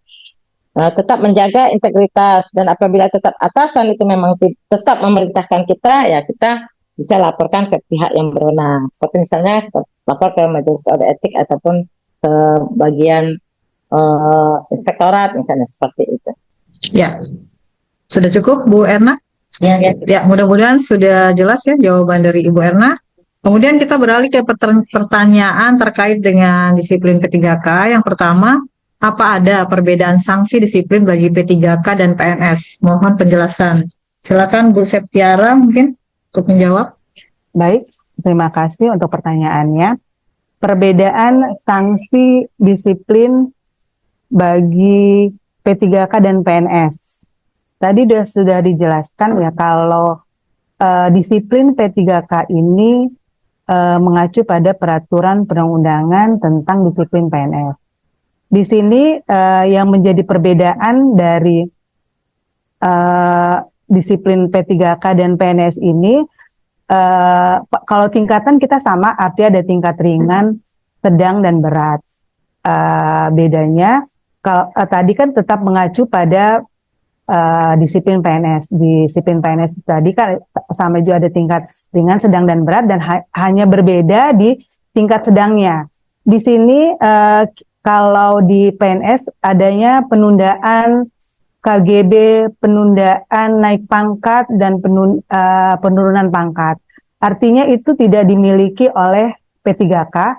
Oleh karena itu, dan memang penetapan hukuman disiplin itu kan disesuaikan dengan kebutuhan instansi masing-masing, dan kita di sini melakukan untuk hukuman disiplin tingkat sedang ini melakukan pemotongan terhadap tunjangan kinerja atau tambahan penghasilan bagi P3K. Jadi artinya memang sanksi disiplin ini diberikan sesuai dengan karakteristik masing-masing, dan memang aturan yang berlaku pada P3K itu tersebut, karena memang walaupun acuannya kepada disiplin PNS, namun P3K itu sendiri mempunyai aturan tersendiri yang tertuang dalam perjanjian kerja P3K. Sekian. Mungkin saya tambahkan lagi, apakah tunjangan Kinerja itu semua P3K. Baik, itu kan memang ada pilihan ya. Di situ selain tunjangan kinerja, tunjangan profesi, atau tambahan penghasilan pegawai. Artinya memang tunjangan apa gitu yang selain memang yang diberikan yang menempel di luar hak dari gaji P3K tersebut. Tunjangan lain yang di luar tunjangan yang menempel pada gaji P3K tersebut. Itu tunjangan itu yang dilakukan pemotongan. Oke. Terima kasih Bu Tia untuk pertanyaan yang kedua. Mohon dapat dijelaskan ketentuan tentang jam kerja ASN sebagai guru, terutama ketika libur sekolah dan tidak ada jam mengajar. Terima kasih. Ketentuan jam kerja guru saat libur. Guru sekarang aturan cutinya sama dengan ASN. Dulu artinya aturan cuti guru dikurangi karena terkait dengan hari libur sekolah, menyesuaikan hari libur sekolah. Sekarang jumlah guru cuti bersama itu sama, artinya cuti tahun juga sama diberikan. Oleh karena itu ketentuan jam kerja artinya walaupun libur itu masih terhitung dengan ASN yang lain, aturan itu tetap sama, tetap melaksanakan tugas di sekolahnya masing-masing, walaupun tidak melakukan kegiatan belajar mengajar. Artinya memang tetap melaksanakan kegiatan di sekolah, walaupun di sekolah itu tidak libur ya, karena memang guru aturannya sama dengan ASN, hanya cuti apabila memang di luar kegiatan, artinya memang izin. Dan libur, kalaupun memang libur, tentunya itu akan meninggalkan pekerjaan selama anak-anak sekolah melakukan libur sekolah. Sekian, mudah-mudahan itu dapat dimengerti. ya, mungkin kalau Untuk guru yang tidak melaksanakan jam mengajar bisa melaksanakan kegiatan lain. Ya, tetap. Jadinya mereka Tetap melakukan kegiatan, walaupun memang tidak melakukan ajar mengajar, tetap melakukan absensi kedatangan dan absensi kepulangan. Baik. jelas ya untuk pertanyaan. Kedua dan pertanyaan ketiga terkait P3K perempuan yang menjadi istri kedua itu jika tidak ada dokumen hukumnya apakah akan tetap dikenakan sanksi? Mungkin ini terkait dengan P3K yang menikah siri mungkin ya. Lebih ke situ mungkin Bu Tia bisa dijelaskan. Tadi dijelaskan ya, kalau P3K wanita tidak diperbolehkan untuk menjadi istri kedua, ketiga, dan keempat. Artinya memang untuk menjadi istri kedua itu memang tidak diberikan. Jadi memang tidak ada data-data atau bukti pendukungnya. Dan itu memang dapat diberhentikan apabila melanggar tadi di luar ketentuan dari perkawinan dan perceraian tadi. Dilakukan pemutusan. Oke, baik. Mungkin untuk lebih hati-hati lagi kita dalam menjaga sikap perilaku untuk menghindari hal-hal yang dapat membuat kita termasuk dalam pelanggaran disiplin ya. Oke, baik. Mungkin satu pertanyaan lagi untuk para peserta Zoom yang ingin raise hand, silakan. Saya akan memberikan satu pertanyaan. Silakan raise hand terkait dengan disiplin ketiga K ataupun kode etik perilaku. Ya, silakan. Ada Ibu Siska Maria Susanti. Silakan kameranya diaktifkan, Ibu. Ya. Baik, Assalamualaikum warahmatullahi wabarakatuh. Waalaikumsalam. Assalamualaikum warahmatullahi wabarakatuh. Mohon izin Ibu, nama saya Siska Maria Susanti dari SMA Negeri 1 Tumi Jajar, Kabupaten Tulang Bawang Barat. Mohon maaf, saya tadi telat bergabung. Saya mau konfirmasi terkait dengan sosialisasi ini kan sudah disampaikan, maka utamanya terkait dengan absen itu mulai dihitung akumulasi kehadiran dan ketidakhadiran itu terhitung kapan, Bapak Ibu? Terima kasih banyak. Ya, mungkin Ibu Tia ya bisa menjelaskan. Silakan, Bu. Baik, terima kasih Ibu Siska dari SMA 1 Tuni Jajar. Itu kan terhitung akumulasi ya untuk teguran lisan 1 sampai 3 hari. Tapi kalaupun memang dalam seminggu itu tidak harus terakumulasi selama 1 tahun ya Bu. Jadi selama 1 sampai dengan 3 hari yang bersangkutan memang tidak hadir, itu bisa langsung dilakukan teguran. Dan 1 hari itu pun bukan hanya karena sehari full tidak masuk, terakumulasi itu di dalam bulan itu dia pulang cepat, dia datang masuk terlambat, pulang cepat, dan terhitung selama 7,5 jam itu sudah terhitung 1 hari. Itu 1 hari. Selanjutnya dia tidak masuk lagi.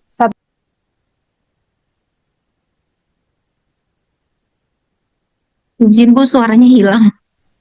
Ya, artinya tadi 1 hari tadi kan tidak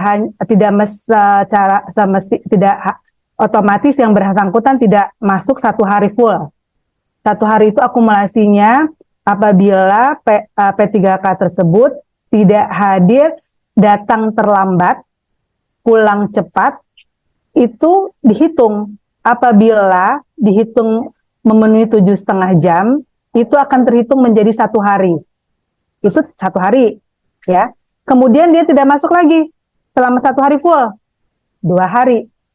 Dan kemudian dia terakumulasi lagi menjadi 1 hari, 3 hari. Nah, itu sudah bisa dilakukan pemanggilan, Bu. Tapi data-data itu harus jelas ya, Bu. Artinya absen kehadirannya memang tidak terbukti, dia tidak hadir, dan itu menjadi bahan kita untuk melakukan pemanggilan dan melakukan pemeriksaan kepada yang bersangkutan. Begitu Ibu Siska. Mohon izin Ibu, berarti kalau misalnya terlambat itu sama saja dianggap tidak hadir ya Bu? Dihitung Bu, keterlambatan itu berapa menit atau berapa jam? Oh gitu. Itu akumulasi, Jadi akumulasi. Nah. Jadi kalau misalnya dia dalam 1 minggu itu dia terlambatnya terhitung sama dengan 7 jam, artinya dianggap Ya, 1 hari 1 tidak hari, masuk. benar. Baik, Ya. Izin Ibu, kan tahun 2025 ini kan sudah berjalan 1 bulan. Sementara di bulan Januari ini barangkali ada beberapa teman saya yang saya atau teman saya itu yang lupa absen pulang, atau kemudian karena kita itu di sekolah ada beberapa sekolah yang dalam 1 minggu itu hanya dapat jam itu 4 hari, sehingga yang 1 harinya itu tidak ada jam, terus jadi lupa absen gitu Ibu. Nah, itu kan yang Ibu sampaikan tadi itu akan jadi pengetahuan baru untuk kami. Tapi yang sudah berlalu itu apakah nanti akan ikut terhitung sampai di bulan Desember atau baru mulai dihitungnya itu per hari ini, Ibu? Artinya itu kan memang terakumulasi selama 1 tahun ya. Dan itu ketidaktahuan itu juga kan artinya ini sebenarnya bukan hal yang baru gitu kan. Memang absen, kalau di absensi sikap itu sendiri, itu kan memang ada operator yang mengetahui dan mengatur ketidakhadiran atau keterlambatan itu. Apabila memang ada kendala, ada penyebab, itu dapat mengajukan banding. Banding itu kan melampirkan alasan ya kenapa. gitu. Jadi kan di sini yang terhitung karena tidak ada alasan yang sah. Namun apabila memang ada alasan sah dan dibuktikan atasannya memang kebenaran dari alasan itu dapat dinyatakan dengan kehadiran gitu. Gitu Mbak Siska. Baik, terima kasih banyak Ibu atas jawabannya. Ya, sama-sama. Ya, sudah jelas ya, Bu Tia. Terima kasih untuk jawabannya. Ya, baik. Mungkin untuk ASN cukup satu pertanyaan dan sudah kita jawab melalui link Slido ada 6 pertanyaan tadi. Untuk yang belum terjawab kami mohon maaf. Dan untuk rekan-rekan yang mungkin belum bisa bergabung saat ini, kami akan mengupload rekaman Zoom ini melalui channel YouTube BKD Provinsi Lampung. Dan Bapak Ibu silakan yang belum mengisi presensi untuk mengisi melalui link yang sudah kami share di kolom chat dan kami buka sampai pukul 13 waktu Indonesia Barat. Untuk e-sertifikat akan kami share melalui link yang sama selama 7 sampai 10 hari setelah acara ini. Dan kami ucapkan terima kasih kepada Bapak Ibu yang telah berpartisipasi aktif dalam acara Zoom kali ini, juga para narasumber yang telah menyampaikan materinya. Kami berharap apa yang disampaikan dapat bermanfaat, dan untuk materi jangan lupa untuk bisa di-download pada link presensi dan link yang setelah kami share di kolom chat. Dan Bapak Ibu hadirin yang kami hormati, yang akan saya garis bawahi dari materi kita pada hari ini bahwa pemahaman mengenai kode etik perilaku dan disiplin P3K ini menjadi sangat penting bagi kita dalam melaksanakan tugas-tugas sehari-hari kita sebagai ASN, agar apa yang kita laksanakan juga dapat memberikan pelayanan yang terbaik bagi kita sebagai pelayan publik, dan juga menghindarkan kita dari hal-hal yang dapat membuat kita melakukan pelanggaran kode etik perilaku maupun disiplin. Dan sekali lagi saya sebagai moderator pamit undur diri dan mohon maaf apabila terdapat beberapa kekurangan. Sampai jumpa lagi di webinar selanjutnya. Wassalamualaikum warahmatullahi wabarakatuh. Waalaikumsalam warahmatullahi wabarakatuh. Waalaikumsalam warahmatullahi wabarakatuh. Terima kasih Ibu. Angga Dinkes. Mbak Sakti, terima kasih. Angga Dinkes. Sama-sama. Alhamdulillah sama Ibu. Angga Dinkes.